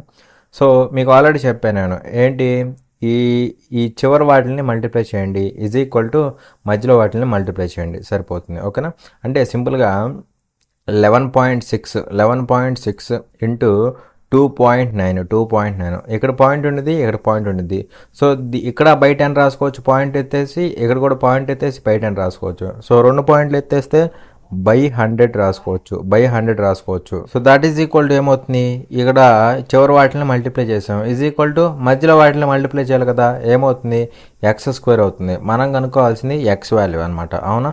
సో x వాల్యూ అంటే ఏమవుతుందంటే సింపుల్గా ఇటువైపు రూట్ తగిలిస్తే సరిపోతుందా, x equal to root of ఇది అనమాట. అవునా కదా. సో ఇక్కడ నేనేం చేస్తానంటే దీన్ని ఎలా రాసుకోవచ్చు అంటే 29 ఇంటూ 4గా రాసుకోవచ్చు, ఇంటూ 29 బై ఇక్కడ 100 అనమాట. సో మొత్తానికి root is equal to x. So దీన్ని బట్టి ఎక్స్ ఈక్వల్ టు ఏమైంది చెప్పండి, 29 ఇంటూ 29 స్క్వేర్ అయిద్దా, రూట్లోంచి బయటకు వస్తే 29 బయటకు వచ్చింది, ఇంటూ 4 రూట్లోంచి బయటకు వస్తే 2 అయింది, బై ఇక్కడ 10 రూట్లోంచి బయటకు వస్తే 100 రూట్లోంచి బయటకు వస్తే 10 అయింది అనమాట. అవునా. సో పైన ఎంత అయింది వాల్యూ, అంటే 58 అయిద్దా, 58 అనమాట. బై 10 కదా 5.8 అనమాట. అలా 5.8 అనేది ఆన్సర్ అవుతుంది. చూడండి క్వశ్చన్ నెంబర్ 38. ఇక్కడ ఏమంటున్నాడంటే the areas of 3 adjacent faces of a solid cuboid are 162 square centimeters, 144 square centimeters and 50 square centimeters. What is the ఇక్కడ 2 సార్లు పడింది. What is the volume in cubic centimetres of the cuboid అనేసి question అడుగుతున్నాడు. ఒక ఘన దీర్ఘచతురస్రం యొక్క మూడు ఆనుకొని ఉన్న ముఖాల విస్తీర్ణాలు 162 చదరపు సెంటీమీటర్లు, 144 చదరపు సెంటీమీటర్లు మరియు 50 చదరపు సెంటీమీటర్లు. దాని ఘన పరిమాణం ఎంత అనేసి క్వశ్చన్ అడుగుతున్నాడు. ఓకేనా. సో ఇక్కడ areas of 3 adjacent faces of solid cuboid అంటున్నాడు. 3 adjacent faces అంటే వాటి యొక్క ఏరియాస్ అంటే ఏమవుతాయి అంటే, ఇక్కడ కాన్సెప్ట్ వచ్చినప్పుడు డీటెయిల్గా చెప్తాను, ఇక్కడ గుర్తుపెట్టుకోండి. 3 adjacent faces యొక్క ఏరియాస్ అంటే L ఇంటూ బి ఇది ఒక ఏరియా అవుతుంది, అలాగే B ఇంటూ హెచ్ ఇది ఒక ఏరియా అవుతుంది, L ఇంటూ హెచ్ ఇది ఒక ఏరియా అవుతుంది. సో ఈ ఏరియాస్ ఇచ్చాడు అనమాట, అవునా కదా. సో ఇక్కడ ఏరియాస్ ఎంత ఇచ్చాడు, ఇది 162 స్క్వేర్ సెంటీమీటర్స్ ఇచ్చాడు, ఇంకోటి వచ్చేసరికి 144 స్క్వేర్ సెంటీమీటర్స్ ఇచ్చాడు, అదేవిధంగా ఇంకోటి వచ్చేసరికి 50 స్క్వేర్ సెంటీమీటర్స్ అయితే ఇచ్చాడు అనమాట. మనల్ని ఏమడుగుతున్నాడు అంటే వాల్యూమ్ అడుగుతున్నాడు అనమాట. వాల్యూమ్ ఈజ్ ఈక్వల్ టు మనకేం తెలుసు, LBH అని తెలుసా, అవునా. సో ఇక్కడ ఈ వాల్యూమ్ LBH ఎలా వచ్చింది అంటే చూడండి జాగ్రత్తగా, ఈ LBH ఎలా వచ్చింది అంటే ఈ మూడింటిని మల్టిప్లై చేయండి, మల్టిప్లై చేస్తే ఏమైంది LB into BH into LH అనమాట. అవునా. మనకు కావాల్సింది LBH, కానీ ఇక్కడ ఏమొస్తుందో చూడండి, ఇక్కడ ఏమొచ్చింది L² వచ్చింది, B² వచ్చింది, H² వచ్చింది, అంటే స్క్వేర్లు వచ్చేస్తాయి అనమాట, స్క్వేర్లు వస్తాయి. అవునా. అప్పుడు సింపుల్గా దీనికి రూట్ అప్లై చేస్తే సరిపోద్దా, అవునా కదా. ఇక్కడ ఏమొచ్చింది L square B square H square వచ్చింది. మనకు కావాల్సిన ఎల్బిహెచ్. అప్పుడు సింపుల్గా రూట్ అప్లై చేస్తే స్క్వేర్లు క్యాన్సిల్ అయిపోయి ఎల్బిహెచ్ బయటకు వచ్చింది అనమాట. అవునా? సో ఇది మనకి ఫార్ములా అనమాట, డైరెక్ట్ ఫార్ములా. ఓకేనా? ఆ ఏరియాస్ని మల్టిప్లై చేసి రూట్లో పడేస్తే అదే మనకి వాల్యూమ్ అవుతుంది. ఓకేనా? సో రూట్ ఆఫ్ ఏమవుతుందో చెప్పండి, ఏమవుతుంది 162 ఇంటూ 144 ఇంటూ 50 అనమాట. ఓకేనా? మరి ఇక్కడ చూస్తే ఏమవుతుందంటే చూడండి, ఇక్కడ దీన్ని 81 ఇంటూ 2గా రాయొచ్చా లేదా? రాయొచ్చు. ఇక్కడ చూస్తే ఏమవుతుందంటే 81కి రూట్లోంచి బయటకు వస్తే ఏమొచ్చింది 9 వచ్చింది. ఇంటూ 2 ఇంటూ 50 అంటే 100 అయింది. 100 రూట్లోంచి బయటకు వస్తే 10 అయింది. ఇంటూ 144 అంటే 12 బయటకు వచ్చిద్దా? 12 బయటకు వచ్చింది. మరి 9 12 ఎంత? 108 ఇంటూ 10 కదా. సో 1080 అవుతుంది. 1080 అవుతుంది అనమాట. ఓకేనా? అలా సింపుల్గా ఎప్పుడైనా గుర్తుపెట్టుకోండి. త్రీ అడ్జసెంట్ ఫేసెస్ యొక్క ఏరియాస్ ఇచ్చి, క్యూబాయిడ్ యొక్క 3 అడ్జసెంట్ ఫేసెస్ యొక్క ఏరియాస్ ఇచ్చి మనల్ని వాల్యూమ్ కనుక్కోమంటే ముందు చేయాల్సింది ఏంటి? రూట్ కట్టి ఆ మూడింటిని మల్టిప్లై చేసి లోపల పడేయండి. అదే మనకి వాల్యూమ్ అవుతుంది. రూట్ కట్టి ఆ మూడింటిని మల్టిప్లై చేసి లోపల పడేసేయండి, సరిపోతుంది. ఓకేనా? అదే డైరెక్ట్గా వాల్యూమ్ అయిపోతుంది. అర్థమైందా? సో అది చూడండి క్వశ్చన్ నెంబర్ 42. ఇక్కడ ఏమంటున్నాడంటే A is thrice as good a workman as B and together they can finish a piece of work in 12 days. In how many days can A alone finish the work అనేసి question అడుగుతున్నాడు. A B కంటే 3 రెట్లు మంచి కార్మికుడు, ఇద్దరూ కలిసి పని 12 రోజుల్లో పూర్తి చేస్తారు. ఏ ఒంటరిగా పని పూర్తి చేయడానికి ఎన్ని రోజులు పడుతుంది అనేసి అడుగుతున్నాడు అనమాట. ఓకేనా? సో ఇక్కడ ఏమన్నాడంటే చూడండి, A is thrice as good a workman as B అంటున్నాడు. అవునా? అంటే ఇక్కడ ఏ సామర్థ్యం ఎలా ఉంటుంది? ఏ సామర్థ్యం ఎలా ఉంటుందంటే బీకి థ్రైస్ ఉంటుంది అనమాట. ఓకేనా? ఏ సామర్థ్యం ఎలా ఉంటుంది? బీ కంటే బీకి థ్రైస్ ఉంటుంది అనమాట. ఓకేనా? అంటే సింపుల్గా ఇక్కడ ఎఫిషియన్సీ అనమాట సామర్థ్యం అంటే. ఓకేనా? ఎఫిషియన్సీ. సో ఏ ఎఫిషియన్సీ ఎలా ఉంటుంది? బీకి 3 times ఉంటుంది. బీకి 3 times ఉంటుంది అనమాట. A is thrice as good as B అంటున్నాడు కదా. సో ఏ అనేవాడు బీకి థ్రైస్ ఉంటాడు అనమాట. ఎందులో? ఎఫిషియన్సీలో, సామర్థ్యంలో. ఓకేనా? సో బి ఎఫిషియన్సీ 1 అనుకుంటున్నాం. అప్పుడు ఏ ఎఫిషియన్సీ ఏమవుతుంది? బీకి థ్రైస్ ఉంటుంది, అంటే 3 అవుతుంది అనమాట. 3 అవుతుంది. ఓకేనా? అది అంటే సింపుల్గా ఎఫిషియన్సీ అంటే ఏంటంటే ఏ 1 dayలో 3 units వర్క్ని కంప్లీట్ చేయగలడు. ఏ ఒక రోజులో 3 units ఆఫ్ వర్క్ అయితే కంప్లీట్ చేస్తాడు. బి ఒక రోజులో 1 unit కంప్లీట్ చేస్తాడు. అవునా? అలా వాళ్ళ యొక్క ఎఫిషియన్సీలు అలా ఉంటాయి అనమాట. అయితే ఇక్కడ ఏమంటున్నాడు? They together can finish a piece of work in 12 days అంటున్నాడు. సో వీళ్ళిద్దరూ కలిసి 12 daysలో వర్క్ని కంప్లీట్ చేస్తున్నారంట. ఒక వర్క్ ఉంది, ఆ వర్క్ని వీళ్ళిద్దరూ కలిసి 12 daysలో కంప్లీట్ చేస్తున్నారంట. అవునా? మరి ఇప్పుడు టోటల్ వర్క్ ఏమైంది అంటే చూడండి, వీళ్ళిద్దరూ కలిసి 1 dayలో ఎన్ని యూనిట్స్ కంప్లీట్ చేస్తారంటే ఈడు 3 units కంప్లీట్ చేస్తాడు, ఈడు 1 unit కంప్లీట్ చేస్తాడు. అవునా? సో ఇద్దరు కలిసి 1 డేలో 4 units అయితే కంప్లీట్ చేస్తారు. ఒక రోజులో 4 units. మరి టోటల్గా వీళ్ళకి వర్క్ కంప్లీట్ చేయడానికి ఎన్ని డేస్ పట్టింది? 12 days పట్టిందా? మరి 1 dayకి 4 units అన్నప్పుడు 12 daysకి ఎన్ని యూనిట్స్ పడతాయి? 12 into 4 అయినా కదా. 12 into 4 12 daysకి వర్క్ కంప్లీట్ అయ్యింది. అవునా? మరి 12 days అన్నప్పుడు 1 dayకి 4 units చేస్తారు. అలా 12 days కాబట్టి 12 4s 48 units అయితే కంప్లీట్ చేస్తారు. అలా టోటల్ వర్క్ ఇది అవుతుంది అనమాట. అవునా? అయితే ఇక్కడ ఏమంటున్నాడు అంటే చూడండి, ఇక్కడ ఏమంటున్నాడు? In how many days can A alone finish the work అంటున్నాడు. సో ఇదే టోటల్ వర్క్ని ఏ ఒక్కడే చేస్తే ఎంత టైం పడుతుంది అంటున్నాడు. సో వాడికి టైం అడుగుతున్నాడు కాబట్టి, ఏకి సంబంధించి టైం అడుగుతున్నాడు కాబట్టి మనం ఏం చేయాలి? చేయాల్సిన వర్క్ ఇదే కదా. సో చేయాల్సిన వర్క్ బై ఏ యొక్క ఎఫిషియన్సీ వేయాలి. సో చేయాల్సిన వర్క్ బై ఏ ఎఫిషియన్సీ ఎంత? 3 కదా. 3 అనమాట. వేస్తే ఆన్సర్ అయిపోయింది. మరి ఇక్కడ చూస్తే ఏమవుతుంది? 3 1 time, 3 ఇక్కడ 4 times. సో 4 4s ఎంత? 16 days ఆఫ్ టైం అయితే పడుతుంది అనమాట. ఓకేనా? 16 days ఆఫ్ టైం అయితే పడుతుంది. ఏ ఇక్కడ 3 units చేస్తాడు ఒక రోజులో, బి ఒక రోజులో 1 unit. ఇద్దరు కలిసి ఒక రోజులో 4 units చేస్తారు. అలా టోటల్గా 12 days కాబట్టి 12 రోజులు కాబట్టి 12 రోజుల్లో 12 4 48 units చేస్తారు. అలా టోటల్ వర్క్ 12 4 48 అనమాట. అవునా? సో ఆ వర్క్ని ఏ చేస్తే టైం ఎంత అన్నాడు. సో బై ఎఫిషియన్సీ వేస్తే, ఏ యొక్క ఎఫిషియన్సీ వేస్తే సరిపోతుంది. చూడండి క్వశ్చన్ నెంబర్ 50. ఇక్కడ ఏమంటున్నాడంటే a fruit seller had some apples, he sells 40% of the apples and now he has 900 apples. How many apples did he originally have అనేసి క్వశ్చన్ అడుగుతున్నాడు. ఒక పండ్ల వ్యాపారి తన యాపిల్స్లో 40% అమ్మాడు. ఇప్పుడు అతని వద్ద 900 యాపిల్స్ ఉన్నాయి. మొదట అతని వద్ద ఎన్ని యాపిల్స్ ఉన్నాయి అనేసి క్వశ్చన్ అడుగుతున్నాడు. ఓకేనా. సో ఇక్కడ ఫ్రూట్స్ అమ్మేవాడు ఒక ఆయన ఉన్నాడు అనమాట. అయితే ఆయన ఏం చేస్తున్నాడు, ఆయనకున్న యాపిల్స్లో 40%ని అమ్మేస్తున్నాడు అనమాట. 40%ని అమ్మేస్తున్నాడు. అమ్మేసిన తర్వాత ఏమంటున్నాడు, నౌ హీ హ్యాజ్ 900 యాపిల్స్ అనమాట. సో 40% అమ్మేసిన తర్వాత ఇంకా ఆయన దగ్గర 900 యాపిల్స్ అయితే ఉంటున్నాయి అనమాట. అవునా. అయితే ఇక్కడ ఏమంటున్నాడు, ఒరిజినల్గా ఆయన దగ్గర ఎన్ని యాపిల్స్ ఉన్నాయి అనేసి క్వశ్చన్ అడుగుతున్నాడు అనమాట. ఓకేనా. సో ఒరిజినల్గా ఎన్ని ఉన్నాయో మనకు తెలియదు కాబట్టి ఆ ఒరిజినల్ యాపిల్స్ నేను కంప్లీట్గా 100% అనుకుంటున్నా. ఓకేనా. సో ఒరిజినల్ యాపిల్స్ ఎన్ని 100% అనుకుంటున్నా. ఒరిజినల్గా అతని దగ్గర ఉన్న యాపిల్స్ 100%. అందులో ఈయన ఎన్ని అమ్మేశాడు, 40%ని అమ్మేశాడు అనమాట. He sells 40% of the apples. So 40% అమ్మేశాడు. మరి 100%లో 40% అమ్మేశాడంటే రిమైనింగ్ ఎన్ని ఉంటాయి, ప్రజెంట్ ఆయన దగ్గర ఎన్ని ఉంటాయి, 60% ఉంటాయి. అవునా కదా, 60% ఉంటాయి. 40% అమ్మేశాడు కదా, 60% ఉంటాయి. కానీ ఇక్కడ యాపిల్స్ రూపంలో ప్రజెంట్ ఆయన దగ్గర ఎన్ని ఉన్నాయి, now he has 900 apples. Present ఆయన దగ్గర ఎన్ని ఉన్నాయి అంటే 900 యాపిల్స్ ఉన్నాయి. కానీ పర్సంటేజ్లో ఎన్ని యాపిల్స్ ఉన్నాయి, ప్రజెంట్ 60% ఉన్నాయి. మరి ఇవి ప్రజెంట్ ఉన్న యాపిల్సే, ఇవి కూడా ప్రజెంట్ ఉన్న యాపిల్సే. సో రెండు ఈక్వల్ అవుతాయి అనమాట. మనల్ని ఏం కనుక్కోమన్నాడు, ఇనీషియల్గా ఎన్ని యాపిల్స్ ఉన్నాయి అన్నాడు.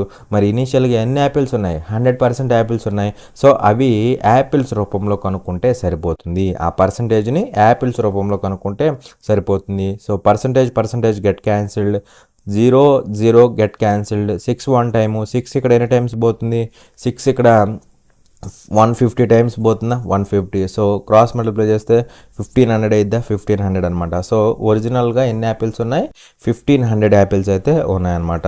ఓకేనా. చూడండి క్వశ్చన్ నెంబర్ 52. ఇక్కడ ఏమంటున్నాడంటే Akshay gets 2% increase in his sale amount in the first year and 25% in the second year. With that his present sale is 1,42,800 rupees. What was his sale in rupees 2 years ago అనేసి question అడుగుతున్నాడు. అక్షయ్ మొదటి సంవత్సరంలో 2% మరియు రెండవ సంవత్సరంలో 25% అమ్మకాల పెరుగుదల పొందాడు. ప్రస్తుతం అమ్మకాలు 1,42,800 రూపాయలు. 2 సంవత్సరాల క్రితం అతని అమ్మకాలు ఎంత అనేసి క్వశ్చన్ అడుగుతున్నాడు. ఓకేనా. సో ఇక్కడ అక్షయ్ అనే వాడికి ఏమైందంటే ఫస్ట్ ఇయర్ 2% ఇంక్రీజ్ వచ్చింది, సేల్స్లో 2% ఇంక్రీజ్ వచ్చింది అనమాట. ఓకేనా. అలాగే సెకండ్ ఇయర్లో 25% సెకండ్ ఇయర్లో ఇంక్రీజ్ అయితే వచ్చిందనమాట. ఇక్కడ 2% ఇంక్రీజ్ అయింది ఫస్ట్ ఇయర్, సెకండ్ ఇయర్ 25% అయితే ఇంక్రీజ్ అయిందనమాట. అలా 2 years ఇంక్రీజ్ అయిన తర్వాత ప్రజెంట్ సేల్ ఎంత అంటే 1,42,800 రూపాయలు అనమాట. అవునా. 2 years ఇంక్రీజ్ అయిన తర్వాత ప్రజెంట్ ఎంత ఉందంటే 1,42,800 రూపాయలు అనమాట. అవునా. అయితే ఇక్కడ ఏమంటున్నాడు, what was his sale 2 years ago అంటున్నాడు. అంటే ఇనీషియల్గా స్టార్టింగ్లో వాడి సేల్ ఎంత అనేసి క్వశ్చన్ అడుగుతున్నాడు. అర్థమైందా. స్టార్టింగ్లో కొంత సేల్ ఉంది, అది ఫస్ట్ ఇయర్లో 2% ఇంక్రీజ్ అయింది, తర్వాత సెకండ్ ఇయర్లో 25% ఇంక్రీజ్ అయింది. అలా ఇంక్రీజ్ అయిన తర్వాత ప్రజెంట్ ఎంత అయింది, అది 1,42,800 అయింది అనమాట. అయితే 2 years ago అంటే ఇనీషియల్ సేల్ ఎంత అనేసి క్వశ్చన్ అడుగుతున్నాడు. ఓకేనా. సో చూడండి జాగ్రత్తగా, ఇనీషియల్ సేల్ ఎంతో మనకు తెలియదు. ఎక్స్ రూపీస్ అనుకుందాం. ఇనీషియల్ సేల్ ఎక్స్ రూపీస్, ఇది ఇనీషియల్ సేల్ అనమాట. ఓకేనా. అది అయితే ఇదేమైంది, 2% ఇంక్రీజ్ అయింది ఫస్ట్ ఇయర్ 2% ఇంక్రీజ్ అయింది. మరి 2% ఇంక్రీజ్ అయిందంటే ఏమైనట్టు, 102% అయినట్టు. ఎందుకంటే కంప్లీట్గా 100% ఉండిద్ది, అది 2% ఇంక్రీజ్ అయింది అంటే 102% అయినట్టు. పర్సెంట్ అంటే బై 100. ఇది ఫస్ట్ ఇయర్లో జరిగింది. నెక్స్ట్ సెకండ్ ఇయర్ ఏమైంది, 25% ఇంక్రీజ్ అయింది. సో మళ్ళీ ఇది కాస్త ఏమైందంటే సెకండ్ ఇయర్ 25% ఇంక్రీజ్ అయింది అంటే ఏమైంది, ఇది 125% అయింది అనమాట. 125% అయింది అనమాట. అవునా. మళ్ళీ చాలామంది ఇక్కడ ఒక 2% అయింది కదా, ఇక్కడ ఒక 25%. సో సెకండ్ ఇయర్లో 25% 25 ప్లస్ 27% అనుకుంటారు. అలా కాదు, ఫస్ట్ ఇయర్ వచ్చింది 2%, కాబట్టి 102% ఇంక్రీజ్ కాబట్టి కలుపుతాం, 100కి కలుపుతాం. ఇక్కడ కూడా 25% ఇంక్రీజ్ అయింది కాబట్టి 100కి కలుపుతాం, 125% అంటాం. అవునా? సో అలా 2 ఇయర్స్లో ఇలా అయింది. సో ఇదంతా కలిపి ఏమైంది అంటే ఫస్ట్ ప్రజెంట్ ఉన్న సేల్ అయింది అనమాట. ప్రజెంట్ ఉన్న సేల్ అయింది ఎంత అంటే 1,42,800 రూపాయలు అనమాట. అవునా? మనల్ని ఏం కనుక్కోమంటున్నాడు? Initial sale కనుక్కోమంటున్నాడు. 2 సంవత్సరాల క్రితం సేల్ కనుక్కోమంటున్నాడు. కనుక్కుంటే ఆన్సర్ అయిపోయింది. మరి ఇక్కడ చూస్తే ఏమైందంటే 25 ఇక్కడ 5 సార్లు పోయిద్ది, 25 ఇక్కడ 4 సార్లు పోయిద్ది. అవునా? 2 ఇక్కడ 2 సార్లు పోయిద్ది, 2 ఇక్కడ 51 సార్లు పోతుంది. అవునా కదా? సో ఇక్కడ మనకి 3 పోయిద్దా? 3 పోయిద్ది చూడండి. 3 ఇక్కడ ఎన్ని టైమ్స్? 17 టైమ్స్ పోయిద్దా? 3 ఇక్కడ ఎన్ని టైమ్స్ పోతుంది? 3 4 12, 3 7 21, 3 6 18, 00. అవునా కదా? అలాగే ఇక్కడ 17 పోయిద్దా? 17 ఇక్కడ ఎన్ని టైమ్స్ పోయిద్ది? 17 2s ఎంత? 34. 34 అంటే 13 మిగిలిద్ది. 13 అను ఇది ఒక 6, 13 6 ఎంత అవుతుంది? 136 అయింది. 136 అయింది. అవునా కదా? సో 136 అంటే 17 ఎన్ని టైమ్స్ పోయిద్ది? 8 టైమ్స్ పోయిద్దా? 8 టైమ్స్ పోయిద్ది అనమాట. అవునా కదా? సో పక్కనే 00 ఉంది, 00 పెట్టేసేయి. అలాగే ఇక్కడ 5 1 టైం పోతుంది. 5 ఎక్కడ ఎన్ని టైమ్స్ పోతుంది? 5 ఎక్కడ ఎన్ని టైమ్స్ పోతుంది అంటే 5 5 25, 30, 5 6 30. సో 560 టైమ్స్ అయితే పోతుంది. సో ఇక్కడ నుంచి 200 అటు వెళ్ళిద్దా? x ఈజ్ ఈక్వల్ టు ఇక్కడ నుంచి 200 ఇంటూ 560. సో 2 ఇంటూ 560 అంటే ఎంత అయింది? 1120 అయిద్దా? 1120 అయిద్దా? 1120 ఇంటూ 100 కదా, ఇంటూ 100 అంటే 00. సో 112,000 అయిద్ది అనమాట. 112,000 అయిద్ది ఆన్సర్. ఓకేనా? సో ఇక్కడ అర్థమైందా? ఇక్కడ 2% ఇంక్రీజ్ అంటే ఏమని రాసాం మనం? 102% అని రాసాం. ఎందుకంటే ఇక్కడ కంప్లీట్గా 100% ఉండిద్ది అనమాట ఏదైనా సరే. సో అది 2% ఇంక్రీజ్ అయింది కాబట్టి 102% అయింది. ఓకేనా? అదే ఒకవేళ 2% డిక్రీజ్ అయితే 98% అని రాస్తాం. అర్థమైందా? సో ఇక్కడ కూడా అంతే. సెకండ్ ఇయర్లో 25% ఇంక్రీజ్ అయింది. సో ఉండేది కంప్లీట్గా 100% ఉండిద్ది, అది కాస్త 25% ఇంక్రీజ్ అయింది కదా, కాబట్టి 125% రాస్తాం. అదే 25% డిక్రీజ్ అయితే అప్పుడు ఏమని రాస్తాం? 75% అని రాస్తాం అనమాట. ఓకేనా? అది గుర్తుపెట్టుకోవాలన్నమాట. ఓకేనా? అది లేదు అంటే మీరు దీన్ని రేషియో మెథడ్లో కూడా చేసుకోవచ్చు. ఎలాగంటే చూడండి, ఫస్ట్ ఇయర్ ఏమైంది? 2% ఇంక్రీజ్ అయింది. 2% అంటే 2% ఈజ్ నథింగ్ బట్ 2/100. 2/100 అంటే సింపుల్గా 1/50, 1/50 అనమాట. ఇంక్రీజ్ కదా, ప్లస్ అనమాట. సో 50 ఉండాల్సింది, ఇనీషియల్గా 50 ఉండాల్సింది 1 ఇంక్రీజ్ అయింది అంటే 51 అయింది. 51 అయింది. ఓకేనా? సో ఇది ఇనీషియల్ వాల్యూ, ఇది ఫైనల్ వాల్యూ అనమాట. ఓకేనా? Final value. అవునా? అది. అలాగే నెక్స్ట్ సెకండ్ టైం ఏమైంది? 25% ఇంక్రీజ్ అయింది. 25% అంటే 1/4 అనమాట. 1/4 ఇంక్రీజ్ అయింది కదా, ప్లస్ అనమాట. అంటే ఇనీషియల్గా వాల్యూ 4 ఉండాల్సింది, ఇప్పుడు ఏమైంది? 1 ఇంక్రీజ్ అయింది అంటే 5 అయింది అనమాట. ఇనీషియల్గా ఏమైంది? 4 ఉండాల్సింది 5 అయింది. అవునా? సో ఇప్పుడు మళ్ళీ ఆపోజిట్లో క్యాన్సిల్ చేసుకోవచ్చు. 5 1 టైము, 5 ఇక్కడ 10 టైమ్స్. సో 4 × 10 అంటే 40 అవుతుందా? 40 అవుతుంది. ఈస్టు ఇక్కడ ఇది ఎంత అవుతుంది? 51 అవుతుందా? 51 అవుతుంది అనమాట. అవునా? సో ఇక్కడ ఏమవుతుందని చూడండి, ఇది ప్రజెంట్ ఉన్న సేల్ అయింది. ఇది ప్రజెంట్ ఉన్న సేలు. దీనికి వెనకాలది అంటే ఇదేమవుతుంది? ఇది 2 ఇయర్స్ ఎగో సేల్ అవుతుంది అనమాట. 2 సంవత్సరాల క్రితం సేల్ అవుతుంది ఇది. అవునా? సో ప్రజెంట్ సేల్ ఎంత? 51 పార్ట్స్. కానీ వాడిచ్చింది ఎంత? 1,42,800 రూపాయలు అనమాట. అవునా? మనల్ని ఏమడుతున్నాడు? 2 ఇయర్స్ ఎగో సేల్ ఎంతో కనుక్కోమంటున్నాడు. అంటే 40 పార్ట్స్ కనుక్కోవాలా? 40 పార్ట్స్ కనుక్కుంటే సరిపోతుంది. మరి ఇక్కడ చూస్తే ఏమైంది చెప్పండి? Parts get cancelled. 3 పోయిద్దా? 3 ఇక్కడ 17 టైమ్స్ పోతుంది. 3 ఇక్కడ ఎన్ని టైమ్స్? 3 4 12. అలాగే ఇక్కడ ఎన్ని టైమ్స్? 3 4 12, 3 7 21, 3 6 18, 00 00. 17 1 టైము. 17 ఇక్కడ ఎన్ని టైమ్స్? 17 2s 34, 13 మిగులుతుంది 136 అంటే 8 టైమ్స్. సో 00. సో 40 × 2800. సో ఇక్కడ 0, ఇక్కడ 2 zeros. సో 000 వచ్చిందా? 000 రావాలన్నమాట. అవునా? సో 4 × 28 అంటే 4 8s 32, 3 క్యారీ ఫోర్ టూస్ 8 3 11 అయిద్దా. సో 112 000 అవ్వాలన్నమాట. 112 000 ఆప్షన్ 1. ఓకేనా. సో ఇలా మీరు రేషియో మెథడ్లో కూడా వెళ్ళొచ్చు అనమాట. ఓకేనా, ఎలా అయినా చేసుకోవచ్చు.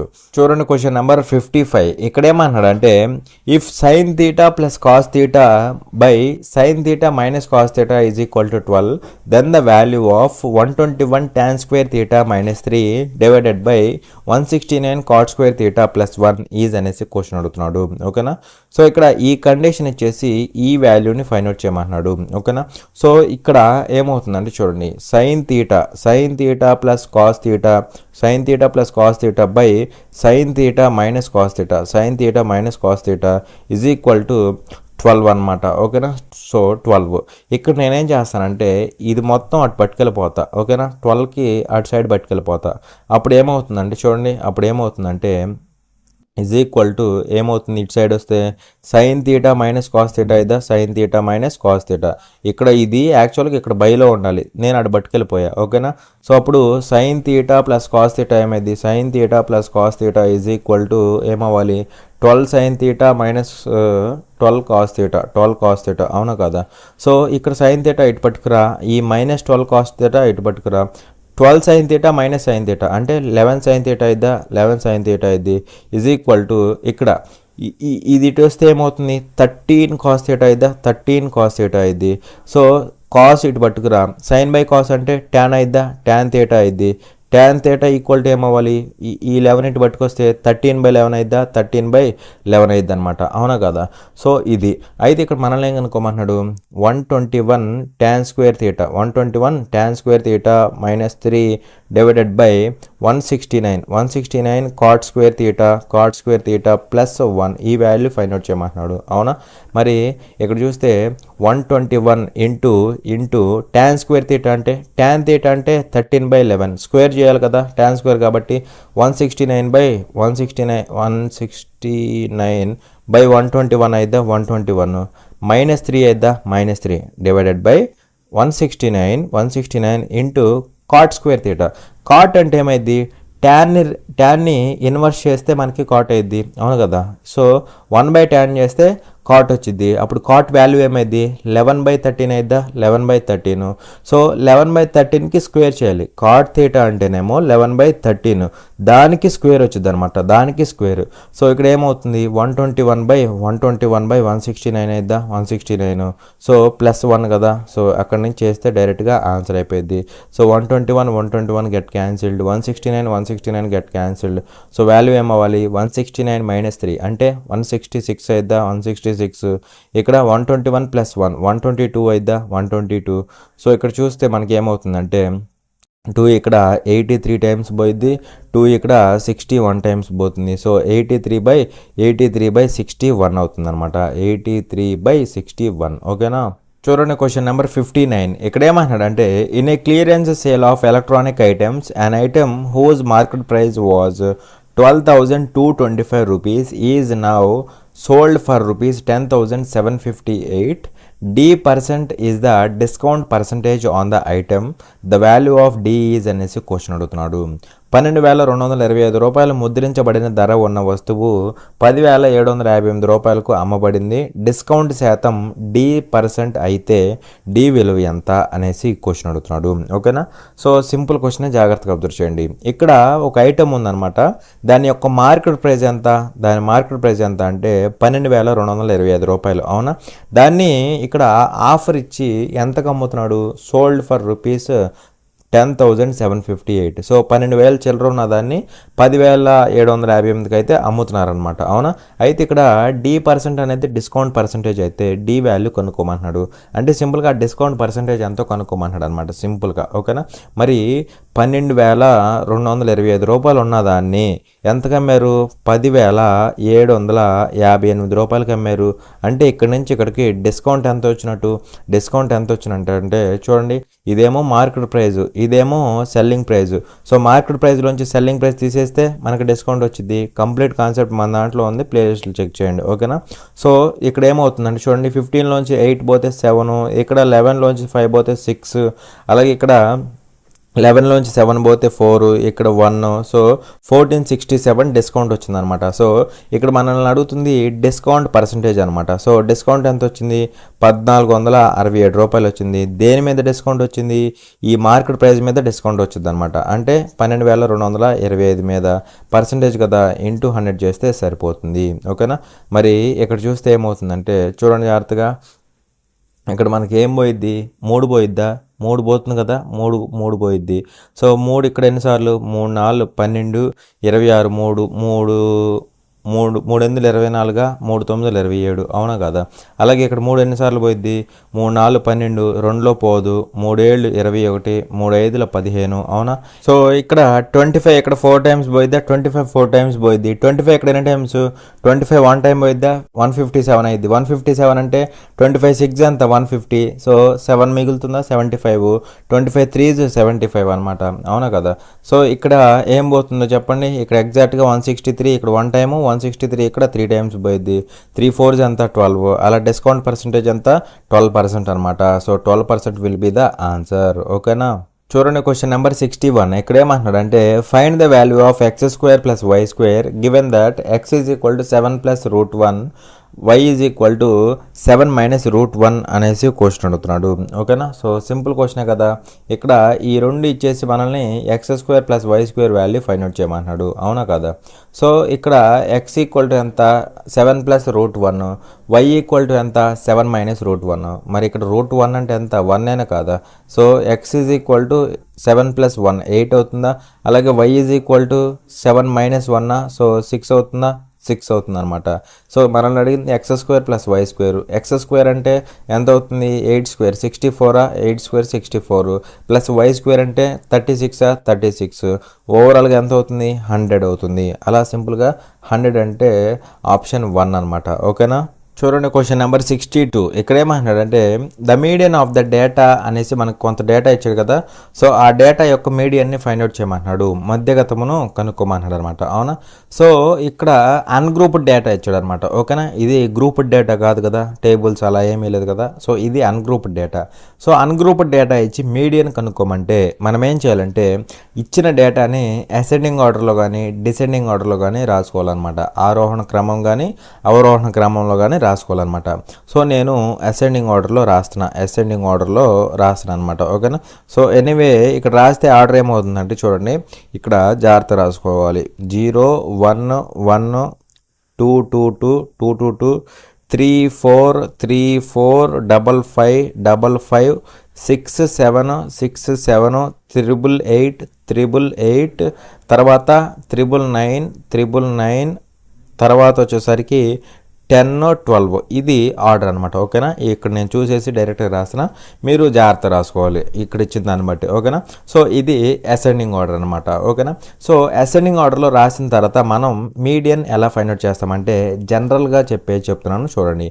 ఫస్ట్ ఇక్కడ ఒక టర్మ్ క్యాన్సిల్ చేయండి, ఇక్కడ ఒక టర్మ్ క్యాన్సిల్ చేయండి, ఇక్కడ స్టార్టింగ్ ఎండింగ్ అటు ఒకటి ఇటు ఒకటి క్యాన్సిల్ చేసుకుంటూ రండి. ఓకేనా? సో ఇక్కడ ఒకటి ఇక్కడ ఒకటి ఇక్కడ ఒకటి ఇక్కడ ఒకటి ఇక్కడ ఇక్కడ అలా ఇది నెక్స్ట్ ఇది నెక్స్ట్ ఇది ఇక్కడ నెక్స్ట్ ఇక్కడ సో ఇంక మధ్యలో 2 మిగిలిపోయినాయి. సో ఇక్కడ చాలా మంది ఏం చేస్తారంటే ఇది కొట్టేసి ఆన్సర్ లేదనుకుంటారు. అలా చేయకూడదు. ఎప్పుడైనా గుర్తుపెట్టుకోండి, ఉంటే మిడిల్లో ఎగ్జాక్ట్గా 1 టర్మ్ ఉండాలి, లేదంటే మిడిల్లో 2 టర్మ్స్ ఉండాలి. ఓకేనా? సో మిడిల్లో 1 టర్మ్ ఉంటే అదే డైరెక్ట్గా ఆన్సర్ అయింది. ఒకవేళ ఇలా 2 టర్మ్స్ కనుక వస్తే అప్పుడు ఏం చేయాలి? ఆ రెండింటిని యాడ్ చేసి /2 చేయాలన్నమాట. అప్పుడు అది మీడియన్ అయింది. అర్థమైందా? సో మిడిల్లో మనకి సింగిల్ టర్మ్ వస్తేనేమో అన్ని క్యాన్సిల్ చేసిన తర్వాత మిడిల్లో సింగిల్ టర్మ్ వస్తే అది ఆన్సర్ అయింది, మీడియన్ అయింది. లేదు 2 టర్మ్స్ వచ్చినాయి అనుకోండి, అప్పుడు మీడియన్ ఏమైందంటే ఆ 2 టర్మ్స్ ఏవైతే ఉన్నాయో వాటిని యాడ్ చేసి /2 చేయాలి. సో ఏం చేయాలి? 5 + 6 /2 చేయాలన్నమాట. అవునా? సో ఎంత అయింది? 11/2. దట్ విల్ బి ఆన్సర్ ఏమైంది మనకి? 5.5 అయింది అనమాట. అలా సింపుల్గా 5.5 విల్ బి ద మీడియన్. అర్థమైందా? ఇక్కడ అటోటి ఇటోటి అసెండింగ్ ఆర్డర్లో రాసిన తర్వాత క్యాన్సిల్ చేయాలి. ఇక్కడున్న డేటాలో కాదు చేసేది, ఓకేనా? గుర్తుపెట్టుకోవాలి, ఇక్కడున్న డేటాలో చేయకూడదు. మనం అసెండింగ్ ఆర్డర్ కానీ డిసెండింగ్ ఆర్డర్ కానీ రాసుకోవాలి. రాసిన తర్వాత అటొకటి ఇటొకటి అటొకటి ఇటొకటి అలా స్టార్టింగ్ ఎండింగ్ క్యాన్సిల్ చేసుకుంటూ వస్తే మిడిల్లో ఒకే నెంబర్ ఆగిపోయింది అనుకోండి, అదే డైరెక్ట్గా మీడియన్ అయింది. ఒకవేళ 2 టర్మ్స్ ఉంటే ఆ రెండింటిని యాడ్ చేసి బై 2 చేస్తే మీడియన్ వచ్చింది అనమాట, ఓకేనా?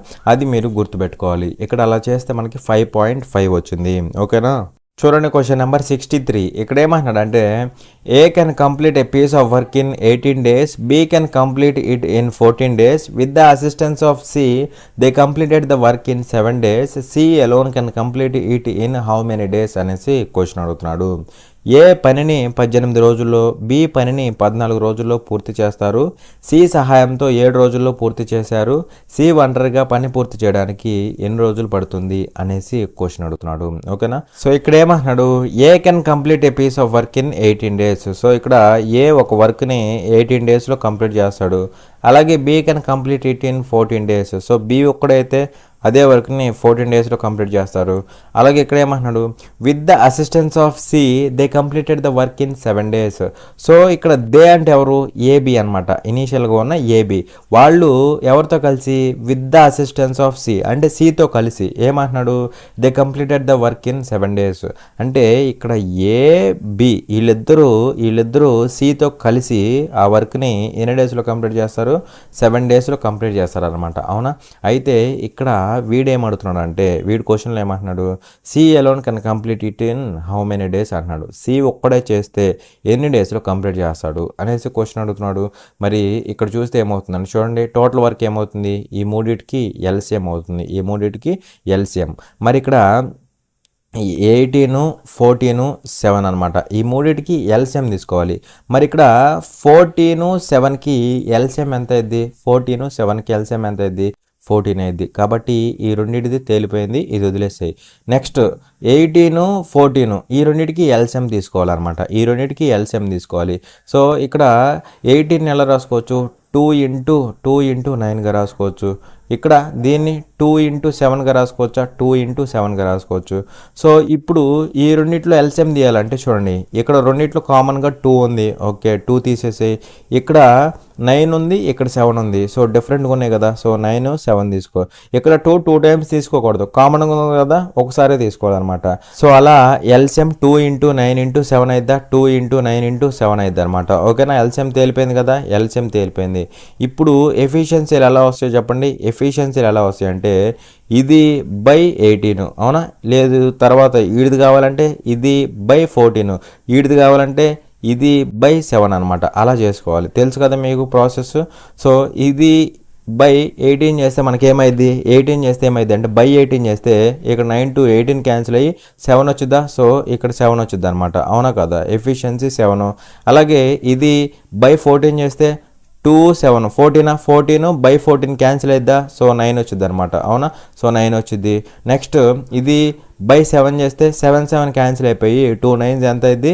18 అయింది అనమాట. అది ఎఫిషియన్సీలకి సంబంధించి, అవునా కదా? సో ఇప్పుడు మనం ఏం చేస్తామంటే చూడండి జాగ్రత్తగా, ఏ ఎఫిషియన్సీ ఎంత? 7. ఏది 7? బీది ఎంత? బీది 9, అవునా? మరి ఈ ముగ్గురిది కలిపి ఎఫిషియన్సీ ఎంత? 18 అయినా కాదా? 18 అనమాట ఈ ముగ్గురిది. మరి ఏది 7, ఈడిది 9, అవునా? అంటే ఇక్కడికి ఎంత వచ్చింది? 16 వచ్చిందా? 16. టోటల్ 18 అవ్వాలంటే సీది ఎంత అవ్వాలి? సీది 2 అవ్వాలి. ఎఫిషియన్సీ ఎంత అవ్వాలి? 2 అవ్వాలి, అవునా? మరి వీడు ఈ వర్క్ని చేస్తే డేస్ ఎన్ని అనేసి క్వశ్చన్ అడుగుతున్నాడు. సో మనం ఏం చేయాలి?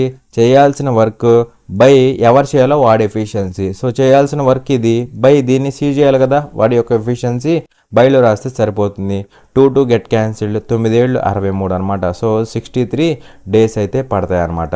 అర్థమైందా? చూడండి క్వశ్చన్ నెంబర్ 73. ఇక్కడ ఏమన్నాడంటే Seema is twice as old as Alka if 9 years is subtracted from Alka's age and 6 years is added to Seema's age, then Seema will be 4 times Alka's age. How old was Alka 3 years ago అనేసి question అడుగుతున్నాడు.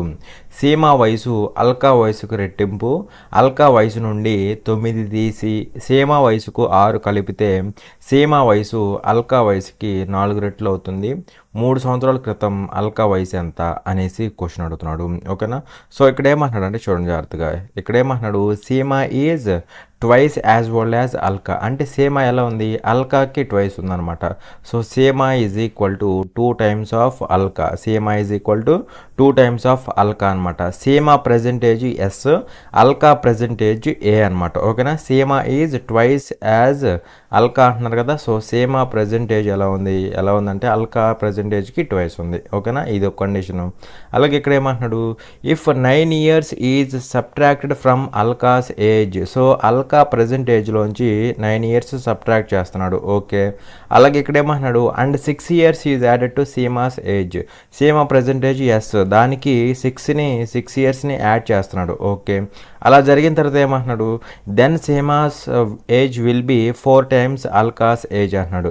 So ఇలా జరిగిన తర్వాత Seema age ఇది, Alka age ఇది. So ఏమంటున్నాడు, Seema will be 4 times Alka's age అంటున్నాడు. Seema age ఎలా ఉంటుంది, అల్కా ఏజ్కి. సీమా ఏజ్ ఇది ఎలా ఉంటుంది, అల్కా ఏజ్కి 4 times ఉంటుంది అనమాట. 4 times ఉంటుంది. అవునా. అయితే ఇక్కడ మనల్ని ఏమడుతున్నాడు అంటే, how old was Alka 3 years ఎగో అనేసి క్వశ్చన్ అడుగుతున్నాడు. 3 సంవత్సరాల క్రితం అల్కా వయసు ఎంత అనేసి అడుగుతున్నాడు అనమాట. అవునా. మరి అల్కా ప్రజెంటేజ్ ఎంత ఏ అనుకున్నాం, 3 సంవత్సరాల క్రితం అడుగుతున్నాడు కాబట్టి -3 years చేయాలన్నమాట. ఓకేనా. 3 సంవత్సరాల తర్వాత అంటే +3 చేస్తామన్నమాట. ఓకేనా. అలా 3 సంవత్సరాల క్రితం అల్కా ఏజ్ ఏమవుతుంది, ఏ -3 అవుతుంది. ఈ వాల్యూ మనం ఫైండ్ అవుట్ చేయాలన్నమాట. ఓకేనా. సో అది మరి ఇక్కడ చూస్తే చూడండి, మనకి ఏ వాల్యూ కావాలి. అవునా. అప్పుడు ఎస్ను కూడా ఏలో రాసుకోవాలి. సో ఇక్కడ ఏమవుతుందంటే చూడండి, 4a - 36 is equal to yes అంటే 2a కదా, 2 times ఆఫ్ అల్కా +6 అనమాట. అవునా. సో 2a ఇటు పట్టుకురా, ఈ -36 అటు పట్టుకెళ్ళు. సో 4a - 2a అవుతుందా, 2a ఈజ్ ఈక్వల్ టు 36 + 6 42 అవుతుందా, 42. Then A will be 21. So అలా అల్కా ప్రజెంటేజ్ అంతా 21 years అనమాట. అల్కా ప్రజెంటేజ్ అంతా 21 years. మరి 3 సంవత్సరాల క్రితం కదా, కాబట్టి ఆ 3 సంవత్సరాలు తీసేసామన్నమాట. తీసేస్తే మనకేమొచ్చింది, 21 - 3 ఎంత అవుతుంది, 18 years అవుతుంది. ఓకేనా. అలా 18 years అనేది అల్కా యొక్క ఏజ్ ఎప్పుడు 3 years ఎగో అనమాట. ఓకేనా. చూడండి క్వశ్చన్ నెంబర్ 74. ఇక్కడ ఏమంటున్నాడంటే, 2 trains of lengths 155 meter and 160 meter are running at speeds of 74 km/h and 52 km/h respectively on parallel tracks in opposite direction. In how many seconds will they pass each other అనేసి question అడుగుతున్నాడు. 155 మీటర్లు మరియు 160 మీటర్ల పొడవు గల 2 రైళ్లు 74 km/h మరియు 52 km/h వేగాలతో వ్యతిరేక దిశలో ప్రయాణిస్తున్నాయి. అవి ఒకదానిని ఒకటి దాటడానికి ఎంత సమయం పడుతుంది అనేసి క్వశ్చన్ అడుగుతున్నాడు. ఓకేనా. సో ఇక్కడ ఏమంటున్నాడు, 2 trains of lengths 155 meter and 160 meter are running at speeds of 74 km/h and 52 km/h on parallel tracks in opposite directions అంటున్నాడు. సో 2 trains ఉన్నాయి అనమాట. ఆ 2 ఇలా ప్యారలల్ ట్రాక్స్లో ఆపోజిట్గా మూవ్ అవుతున్నాయి అనమాట. ఓకేనా. ఆపోజిట్గా ట్రావెల్ చేస్తున్నాయి. అవునా. అలాగే ఇక్కడ ఏమంటున్నాడు, లెన్స్ వాటి యొక్క పొడవులు ఇచ్చాడు. ఒకదాని వచ్చేసరికి 155 మీటర్స్ కదా, మీటర్స్ ఇచ్చాడు. ఇంకోటి 160 మీటర్స్ అయితే ఇచ్చాడు అనమాట. అవునా. అలాగే ఇక్కడ ఏమంటున్నాడు, at speeds 74 km/h and 52 km/h వాటి యొక్క రెస్పెక్టివ్ స్పీడ్స్. ఫస్ట్ దాని స్పీడ్ ఎంత అంటే 74 km/h, km/h. అవునా. ఇంకో దాని స్పీడ్ ఎంత అంటే 52 km/h, km/h అనమాట. అవునా. సో ఈ విధంగా ఇవి ఆపోజిట్గా ట్రావెల్ చేస్తున్నాయి. అయితే ఇక్కడ క్వశ్చన్లో ఏమంటున్నాడు అంటే, in how many seconds will they pass each other అంటున్నాడు. అంటే ఎంత టైంలో, ఎన్ని సెకండ్స్లో ఆ 2 ఒకదానికొకటి క్రాస్ చేసుకుంటాయి, ఆ 2 క్రాస్ అయిపోతాయి అనేసి క్వశ్చన్ అడుగుతున్నాడు అనమాట. ఓకేనా. సో ఇక్కడ మనల్ని అడుగుతుంది ఏంటి, టైం అడుగుతున్నాడు. మనల్ని ఏం అడుగుతున్నాడు, టైం అడుగుతున్నాడు అనమాట. సెకండ్స్లో టైం అడుగుతున్నాడు. ఓకేనా. సో ఇది సెకండ్స్లో అడుగుతున్నాడు అనమాట టైం అనేది. అవునా. మరి ఇక్కడ మనకి టైం అంటే ఏం తెలుసు, టైం అంటే డిస్టెన్స్ బై స్పీడ్ అని తెలుసా, డిస్టెన్స్ బై స్పీడ్ అని తెలుసు. అవునా. మరి ఇక్కడ ఆ 2 క్రాస్ అవ్వాలంటే ట్రావెల్ చేయాల్సిన డిస్టెన్స్ ఏమవుతుందంటే ఆ రెండు ఒకదాన్ని ఒకటి క్రాస్ చేసుకోవాలంటే ట్రావెల్ చేయాల్సిన డిస్టెన్స్ ఏమైందంటే ఇక్కడ వాటి యొక్క టోటల్ లెంత్కి ఆ డిస్టెన్స్ ఈక్వల్ అయ్యింది. టోటల్ లెంత్కి ఆ డిస్టెన్స్ ఈక్వల్ అయ్యింది అనమాట. మరి 155 160 ఎంత అవుతుంది మనకి? 315 అవుతుందా? 315 మీటర్స్ అవుతుంది అనమాట. ఓకేనా, 315 మీటర్స్ అవుతుంది. డివైడెడ్ బై స్పీడ్ ఏమవుతుందంటే మరి ఆ రెండు మూమెంట్లో ఉన్నాయి కదా, మరి ఆ రెండు మూమెంట్లో ఉన్నాయి, దట్టు ఆపోజిట్ డైరెక్షన్లో ఉన్నాయి. ఆపోజిట్ డైరెక్షన్ కాబట్టి స్పీడ్స్ ఏమవుతాయి అంటే స్పీడ్స్ యాడ్ అవుతాయి అనమాట. రిలేటివ్ స్పీడ్ అవుతుంది అనమాట. ఓకేనా, సో ఇక్కడ స్పీడ్ ఏమవుతుందంటే రిలేటివ్ స్పీడ్ అవుతుంది. ఓకేనా, ఎందుకంటే రెండు మూవ్ అవుతున్నాయి అనమాట ఆపోజిట్లో కాబట్టి యాడ్ అవుతాయి. అదే ఒకవేళ సేమ్ డైరెక్షన్లో వెళ్తే సబ్ట్రాక్ట్ అవుతాయి అనమాట. ఓకేనా, అది కాన్సెప్ట్ వచ్చినప్పుడు చెప్తాను. సో చూడండి, ఇక్కడ మనకి ఏమవుతుందంటే స్పీడ్స్ రెండు యాడ్ అవుతాయి కదా, స్పీడ్స్ రెండు యాడ్ అవుతాయి.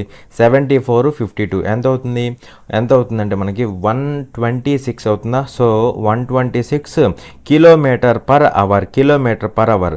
అయితే ఇక్కడ నాకు కిలోమీటర్ పర్ అవర్ ఉండకూడదు, ఎందుకంటే మనల్ని అడిగిన టైం సెకండ్స్లో అడిగాడు కాబట్టి కిలోమీటర్ పర్ అవర్ ఉండకూడదు. ఇక్కడ మీటర్ పర్ సెకండ్లోకి కన్వర్ట్ చేసుకోవాలి. ఇక్కడ ఆల్రెడీ మనకి మీటర్స్లో ఉంది, సో కిలోమీటర్ పర్ అవర్ను కూడా మీటర్ పర్ సెకండ్లోకి కన్వర్ట్ చేసుకోవాలి. ఓకేనా, అది మరి మీటర్ పర్ సెకండ్లోకి మార్చాలంటే ఏం చేయాలంటే ఇంటూ 5/18 చేయాలి. ఇంటూ 5/18 చేయాలన్నమాట. ఇంటూ 5/18 చేస్తే మీటర్ పర్ సెకండ్ వచ్చింది అనమాట. అవునా, మరి ఇక్కడ చూస్తే ఏమవుతుందంటే చూడండి జాగ్రత్తగా, ఇక్కడ చూస్తే ఏమవుతుందంటే 18 వన్ టైము, 18 ఇక్కడ 7 టైమ్స్ పోతుందా, 7 టైమ్స్. సో మీటర్ క్యాన్సిల్ అయింది, పైకి సెకండ్స్ వెళ్ళిపోతుంది అనమాట. అవునా, సో 7 ఒకసారి పోతుంది. 7 ఇక్కడ ఎన్నిసార్లు అంటే చూడండి, 7 4 28, ఇంకెంత మిగిలిద్ది? 3 మిగిలిద్దా? 35 అయింది. 7 5ల 35. అవునా, 5 ఒకసారి, 5 ఇక్కడ 9 సార్లు. అవునా కదా, సో ఫైనల్గా పైన 9 మిగిలింది, ఇక్కడ బయలో ఉన్న సెకండ్ పైకి వెళ్ళిపోతుంది అనమాట. సో 9 సెకండ్స్ అవుతుంది. ఓకేనా, అలా 9 సెకండ్స్ అనేది టైం అవుతుంది అనమాట. అర్థమైందా? చూడండి క్వశ్చన్ నెంబర్ 71. ఇక్కడ ఏమంటున్నాడంటే if A is equal to 21 and B is equal to 19 find the value of A square plus B square plus AB by A cube minus B cube అనేసి question అడుగుతున్నాడు. A is equal to 21, B is equal to 19 అయితే A square plus B square plus AB by A cube minus B cube విలువ ఎంత అనేసి question అడుగుతున్నాడు. ఓకేనా, so ఇక్కడ రెండు ఫార్ములాస్ చెప్తాను, మీకు ఎక్కడ అవసరమైతే అక్కడ ఫైండ్ అవుట్ చేయండి. జనరల్గా మన వాళ్ళు ఏం చేస్తారు, ఏ వాల్యూ 21 ఇచ్చాడు, బి వాల్యూ 19 ఇచ్చాడు కాబట్టి ఆ రెండు తీసుకొచ్చి ఇక్కడ సబ్స్టిట్యూట్ చేసి ఆన్సర్ తెస్తూ ఉంటారు. కానీ అలా చేస్తే టైం ఎక్కువ పట్టిద్ది అనమాట, అది లెందీ ప్రాసెస్ అయింది. సో మీరు గుర్తుపెట్టుకోవాల్సింది రెండు ఫార్ములాస్ అనమాట. ఓకేనా, సో ఇలాంటి క్వశ్చన్స్ ఇచ్చినప్పుడు ఆ రెండు ఫార్ములాస్లో ఏదో ఒకటి వాడుకొని మీరైతే ఆన్సర్ చేయొచ్చు అనమాట. ఓకేనా, అంటే అవసరాన్ని బట్టి మనకి ఏది ఇచ్చాడో దాన్ని బట్టి మనం ఫార్ములా అయితే యూజ్ చేస్తాం అనమాట. ఓకేనా, సో రెండు ఫార్ములాస్ ఏంటి అంటే ఒకటి వచ్చేసరికి చూడండి, A cube minus B cube. So formula ఏమవుతుందంటే A minus B into A square plus B square plus AB అవుతుంది. ఇది ఒక ఫార్ములా, ఇది ప్రజెంట్ మనం వాడే ఫార్ములా. అలాగే కొన్నిసార్లు ఇలా కూడా ఇవ్వచ్చు, ఏంటి, A cube plus B cube అని కూడా ఇవ్వచ్చు అనమాట. సో ఇలా ఇచ్చినప్పుడు ఏమవుతుంది, A plus B into A square plus B square minus AB అవుతుంది అనమాట. ఓకేనా, సో ఈ రెండు ఫార్ములాస్ మీరు గుర్తుపెట్టుకోవాలి. ప్రజెంట్ మనకి ఇచ్చింది ఇది కాబట్టి ఇది వాడుకుంటున్నాను నేను. ఓకేనా, ఒకవేళ ఇలా ఈ ఫార్మేట్లో కనుక ఇక్కడ మనకి ఏ క్యూబ్ మైనస్ బి క్యూబ్ కదా కాబట్టి ఇక్కడ ఫస్ట్ ఫార్ములా యూజ్ చేస్తా. ఇలా కాకుండా మనకి ఏ క్యూబ్ ప్లస్ బి క్యూబ్ ఇస్తే ఈ సెకండ్ ఫార్ములాని యూజ్ చేసుకుంటాం అనమాట. ఓకేనా, సో అలా అవసరాన్ని బట్టి మనం ఫార్ములా మార్చుకుంటూ ఉండాలి. ఓకేనా, సో ఇలా ఫార్ములా గుర్తుపెట్టుకున్నారనుకోండి తొందరగా ఆన్సర్ వచ్చింది. మీరు అలా కాకుండా నార్మల్గా సబ్స్టిట్యూట్ చేస్తే మీకు టైం పట్టిద్ది అనమాట. అవునా, సో ఎనీవే చూడండి, ఇప్పుడు మనల్ని కనుక్కోమంది ఏ వాల్యూ అంటే A square plus B square plus AB by A cube minus B క్యూబా, ఈ వాల్యూ కనుక్కోమన్నాడు. మరి ఇక్కడ నేను A cube minus B cube బదులు ఇది సబ్స్టిట్యూట్ చేయొచ్చా లేదా, A cube minus B cube బదులు ఈ వాల్యూ సబ్స్టిట్యూట్ చేస్తా. సో సబ్స్టిట్యూట్ చేస్తే ఏమవుతుందో చూడండి, A cube minus B cube బదులు నేనేం సబ్స్టిట్యూట్ చేయొచ్చు అంటే A minus B into A square plus B square plus AB substitute చేయొచ్చా లేదా, సబ్స్టిట్యూట్ చేయొచ్చు. మరి పైన ఇది ఉంది, కింద ఇది ఉంది, సో ఈ రెండు క్యాన్సిల్ అయిపోతాయా, ఈ రెండు క్యాన్సిల్ అయిపోతాయి. సో 1/1 ఏ మైనస్ బి వచ్చిందా, 1 ఏ మైనస్ బి అయిపోయింది. ఇంకా 1/21 ఏ అంటే బి అంటే 19, సో ఏమవుతుంది 1/2 అవుతుందా, 1/2. ఎంత సింపుల్గా వచ్చిందో చూడండి. అవును కదా. సో మీరు గనక హడావుడి చేసేసి మీరు డైరెక్ట్ వాల్యూ సబ్స్టిట్యూట్ చేస్తే ఆన్సర్లు అనేవి లేట్ అవుతాయి. ఓకేనా. చూడండి క్వశ్చన్ నెంబర్ 77. ఇక్కడేమన్నాడంటే Rakesh starts a business with a capital of 2,50,000 rupees. He incurs a loss of 5% during the first year. However, he makes a profit of 4% on his remaining investment during the second year. Finally, he makes a profit of 20% on his new capital during the third year. Find his total profit at the end of 3 years అనేసి question అడుగుతున్నాడు. రాకేష్ 2,50,000తో వ్యాపారం ప్రారంభించాడు. మొదటి సంవత్సరం 5% నష్టం, రెండవ సంవత్సరం 4% లాభం, మూడవ సంవత్సరం 20% లాభం పొందాడు. మొత్తం లాభం ఎంత అనేసి క్వశ్చన్ అడుగుతున్నాడు. ఓకేనా. సో ఇక్కడ రాకేష్ అనేవాడు 2,50,000 రూపాయల ఇన్వెస్ట్మెంట్ పెట్టాడు అనమాట. ఓకేనా. క్యాపిటల్ అది టోటల్. ఓకేనా. అయితే ఇక్కడ వీడికి 5% లాస్ వచ్చింది ఫస్ట్ ఇయర్లో. అలాగే సెకండ్ ఇయర్లో వీడికి రిమైనింగ్ దాని మీద 4% ప్రాఫిట్ వచ్చింది. చూడండి, loss of 5% during first year 5% loss వచ్చింది. మిగిలిన దాని మీద సెకండ్ ఇయర్ 4% ప్రాఫిట్ వచ్చింది. ఓకే. అలాగే ఇక్కడ ఏమంటున్నాడు, finally he makes a profit of 20% on new capital during the third year. So third year వచ్చేసరికి మిగిలిన దాని మీద 20% ప్రాఫిట్ అయితే వచ్చిందనమాట. ఓకేనా. అలా వస్తే టోటల్ ప్రాఫిట్ 3 ఇయర్స్ తర్వాత ఎంత అనేసి క్వశ్చన్ అడుగుతున్నాడు. ముందు మనం ఏం చేద్దామంటే ఇన్వెస్ట్మెంట్ 2,50,000 కదా. సో దాని మీద ఇలా లాస్లు ప్రాఫిట్లు వచ్చినాయి కదా. వచ్చిన తర్వాత ఆ ఇన్వెస్ట్మెంట్ టోటల్ ఎంత అయిందో చూద్దాం. ఓకేనా. 3 ఇయర్స్ తర్వాత టోటల్ ఎంత అయిందో చూద్దాం. చూసి దాన్ని బట్టి ఎంత ప్రాఫిట్ వచ్చిందో కనుక్కుందాం. ఓకేనా. సో చూడండి, సింపుల్గానే ఉంటుంది. సో వాడు పెట్టిన ఇన్వెస్ట్మెంట్ ఎంత, 2,50,000 2,50,000 రూపాయలు. అవునా. సో దీని మీద ఫస్ట్ ఇయర్ ఎంత లాస్ వచ్చింది, 5% లాస్ వచ్చింది.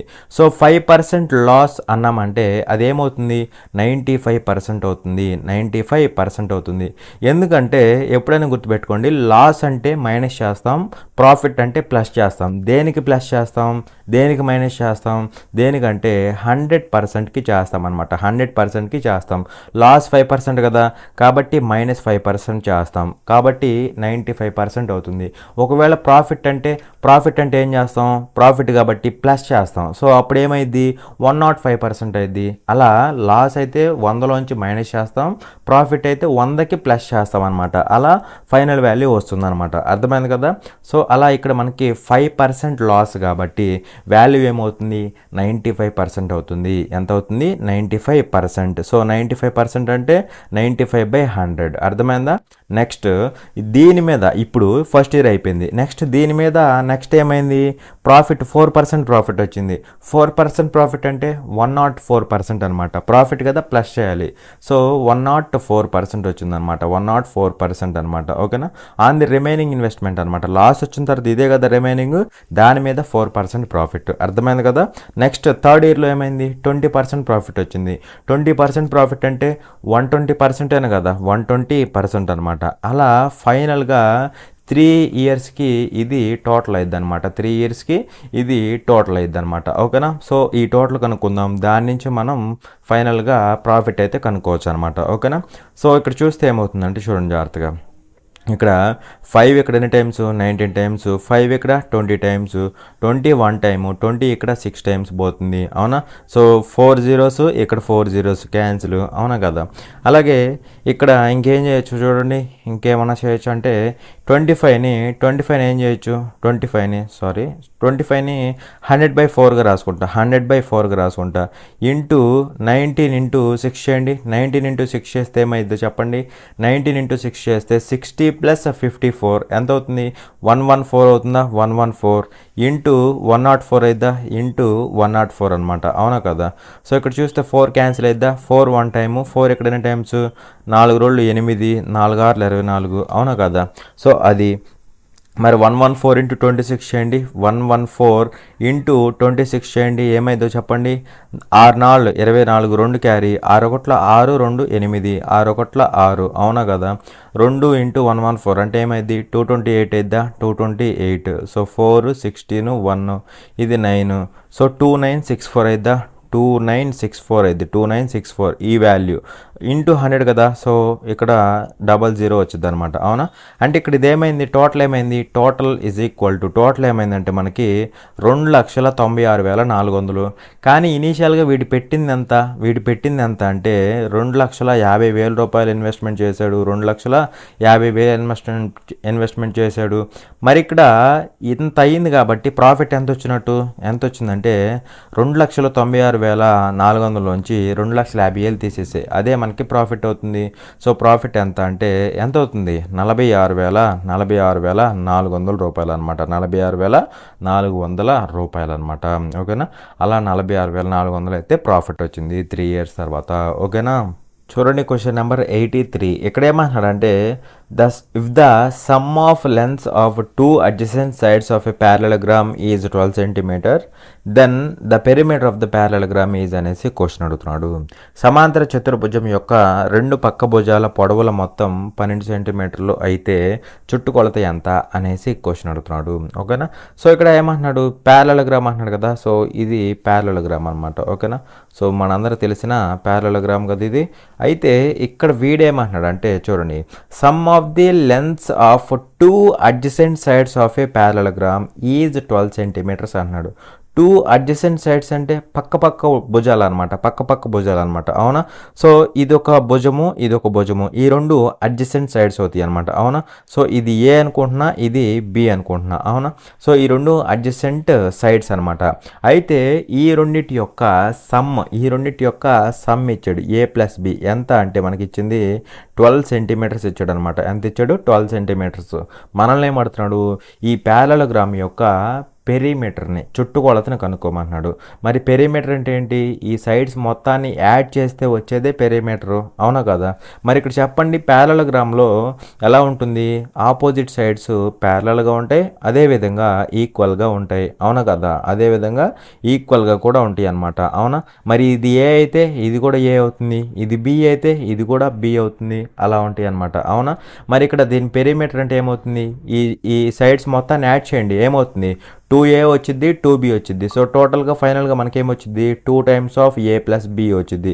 ఇది మనకి పెరిమీటర్ అవుతుంది అనమాట. అవునా, మరి మనందరికి తెలుసు 2 into a ప్లస్ b అంటే 12 సెంటీమీటర్స్ అని తెలుసు కదా, 12 centimetres is equal to 24 centimetres అనమాట. ఓకేనా, సో అలా 24 సెంటీమీటర్స్ అనేది దీని యొక్క చుట్టుకొలత అవుతుంది. కానీ నిజానికి ఇంత కూడా చేయాల్సిన అవసరం లేదు, ఇది కళ్ళతో చూసి పెట్టే క్వశ్చన్ అనమాట. ఓకేనా, పక్క భుజాల యొక్క సమ్ ఇచ్చాడు. సో ఏ ప్లస్ బి అనమాట. ఏ ప్లస్ బి అంతా 12. అవునా, మనల్ని ఏమడుతున్నాడు, చుట్టుకొలత అడుగుతున్నాడు. చుట్టుకొలత కాబట్టి దానికి డబల్ అనమాట. డబుల్ ప్యారలలోగ్రామ్లో 2 sides ఈక్వల్గా ఉంటాయి అనమాట. ఈ రెండు ఈక్వల్గా ఉంటాయి, ఈ రెండు ఈక్వల్గా ఉంటాయి అనమాట. అవునా, మరి ఈక్వల్గా ఉన్నప్పుడు యాడ్ చేసినప్పుడు ఏ ప్లస్ బికి డబుల్ వచ్చిందా, 2 times of A plus B వచ్చింది కదా, అప్పుడు ఏ ప్లస్ బి 12 కాబట్టి 2 times of A plus B అంటే డబుల్ అయిపోయింది, 24 అయిపోయింది అనమాట. అలా కళ్ళతో చూసి పెట్టాలి, అంతేగాని మళ్ళీ ఇదంతా రాయకూడదు అనమాట. ఓకేనా, చూడండి క్వశ్చన్ నెంబర్ 87. ఇక్కడేమంటున్నాడంటే a person saves 50% of his income if his expenditure is 640 rupees then his income is అనేసి క్వశ్చన్ అడుగుతున్నాడు. ఒక వ్యక్తి తన ఆదాయంలో 50% సేవ్ చేస్తాడు, ఖర్చు 640 అయితే ఆదాయం ఎంత అనేసి క్వశ్చన్ అడుగుతున్నాడు. ఓకేనా, సో ఇక్కడ ఒక పర్సన్ ఎంత సేవ్ చేస్తున్నాడు, ఇన్కంలో 50% సేవ్ చేస్తున్నాడు. అవునా, ఇన్కంలో సేవింగ్స్ ఎంత అంటే 50%. అలాగే ఏమంటున్నాడు, హిజ్ ఎక్స్పెండిచర్ ఈ 640 రూపీస్, ఖర్చు ఎంత అంటే 640 రూపాయలు. అవునా, మనల్ని ఏమడుతున్నాడు అంటే ఇన్కమ్ అడుగుతున్నాడు. అవునా, మరి ఇక్కడ మనకు ఒక రిలేషన్ ఉంది, income is equal to expenditure plus savings అనమాట. Expenditure plus savings. మరి ఇక్కడ ఇన్కమ్ కంప్లీట్గా 100%గా తీసుకుంటామా, 100%గా తీసుకుంటాం. అందులో సేవింగ్స్ ఎంత, సేవ్స్ 50% ఆఫ్ హిజ్ ఇన్కమ్. ఇన్కంలో 50% సేవ్ చేస్తున్నాడు. సో సేవింగ్స్ ఎంత అంటే సేవింగ్స్ 50%. మరి ఇక్కడ ఈక్వేషన్ బ్యాలెన్స్ అవ్వాలంటే రిమైనింగ్ ఎక్స్పెండిచర్ ఎంత అవ్వాలి, ఇది ఖచ్చితంగా 50% అవ్వాలి. ఇది ఎంత అవ్వాలి, 50% అవ్వాలన్నమాట. అవునా, ఆ ఎక్స్పెండిచర్ మనీ రూపంలో ఎంత ఇచ్చాడు, మనకి మనీ రూపంలో ఎంత ఇచ్చాడంటే 640 రూపీస్ ఇచ్చాడా, 640 రూపీస్ ఇచ్చాడు. మనల్ని ఏమడుతున్నాడు, ఇన్కమ్ అడుగుతున్నాడు. ఈ ఇన్కమ్ ఎంతో కనుక్కోమంటున్నాడు. మరి ఇక్కడ చెప్పండి నాకు, ఎక్స్పెండిచర్ 50%, దాని వాల్యూ ఎంత 640. మనకు కావాల్సింది ఇన్కమ్, దాని వాల్యూ ఎంత 100%. పర్సంటేజ్లో 100%. మరి 50% 640 అయితే 100% ఏమైంది, దీనికి డబుల్ అయింది, అవునా కదా. 50%కి డబుల్ 100%. అప్పుడు 640కి డబుల్ ఏమవ్వాలి, 640కి డబుల్ అంటే ఎంత అవుతుంది, 1280 రూపీస్ అవుతుంది. 1280 రూపీస్ అనమాట. అలా మనకి 1280 రూపీస్ అనేది ఏమవుతుంది, ఇన్కమ్ అవుతుంది. ఓకేనా. చూడండి క్వశ్చన్ నెంబర్ 91. ఇక్కడ ఏమంటున్నాడంటే the list price of N article is 5,000 rupees and a discount of 70% is offered on the list price. What additional discount percent on the already discounted price must be offered to A customer to bring the net selling price to 1,275 rupees అనేసి question అడుగుతున్నాడు. ఒక వస్తువు ముద్రించబడిన ధర 5,000 రూపాయలు, 70% discount ఇచ్చారు. మరింతగా ఎంత శాతం డిస్కౌంట్ ఇస్తే చివరి ధర 1,275 రూపాయలు అవుతుంది అనేసి క్వశ్చన్ అడుగుతున్నాడు. ఓకేనా. సో ఇక్కడ చూడండి జాగ్రత్తగా.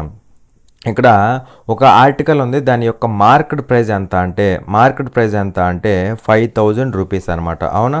దీని మీద ఇనీషియల్గా డిస్కౌంట్ ఎంత ఇచ్చాడు అంటే discount of 70% is offered on the list price.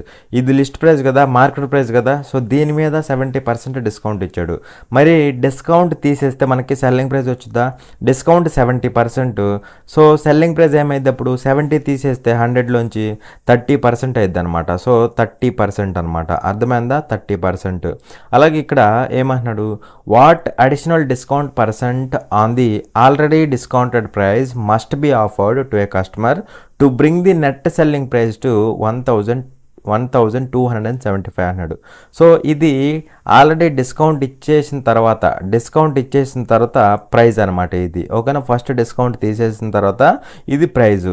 దీని మీద మళ్ళీ అడిషనల్ డిస్కౌంట్ పర్సంటేజ్ ఇవ్వాలన్నమాట. ఇస్తే టోటల్ సెల్లింగ్ ప్రైజ్ ఏమవుతుంది, 1275 అవుతుంది. అయితే ఇక్కడ రెండోసారి ఇవ్వాల్సిన అడిషనల్ డిస్కౌంట్ పర్సంటేజ్ ఎంత అనేసి క్వశ్చన్ అడుగుతున్నాడు. అర్థమైందా. సో ఇక్కడ ఇది మార్కెట్ ప్రైస్ అనమాట. సో మార్కెట్ ప్రైస్లోంచి డిస్కౌంట్ తీసేస్తే మనకి సెల్లింగ్ ప్రైస్ వచ్చింది. మార్కెట్ ప్రైస్ ఏమో 100%, డిస్కౌంట్ ఏమో 70%, తీసేస్తే సెల్లింగ్ ప్రైస్ వచ్చింది. సో ఇక్కడ 30% అనేది సెల్లింగ్ ప్రైస్. అలాగే సెకండ్ టైం డిస్కౌంట్ ఇచ్చారు. Okay.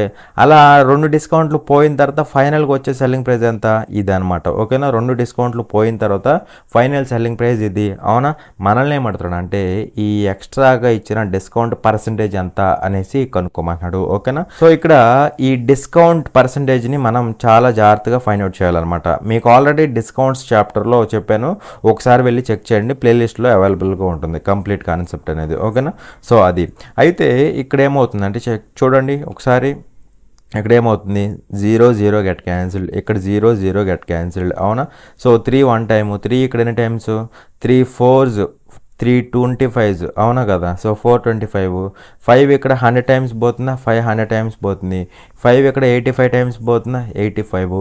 So discount, so the value ఎంత అంటే 85/100. ఇది కొత్తగా చెప్పేది కాదు, డిస్కౌంట్ చాప్టర్లో మీకు ఆల్రెడీ చెప్పా, ఒకసారి చెక్ చేయండి. మరి ఇక్కడ దీని పర్సంటేజ్ ఎలా ఫైండ్ అవుట్ చేస్తామంటే చూడండి, వాల్యూ అనేది మార్కెట్ ప్రైస్ అనేది 100 అనమాట.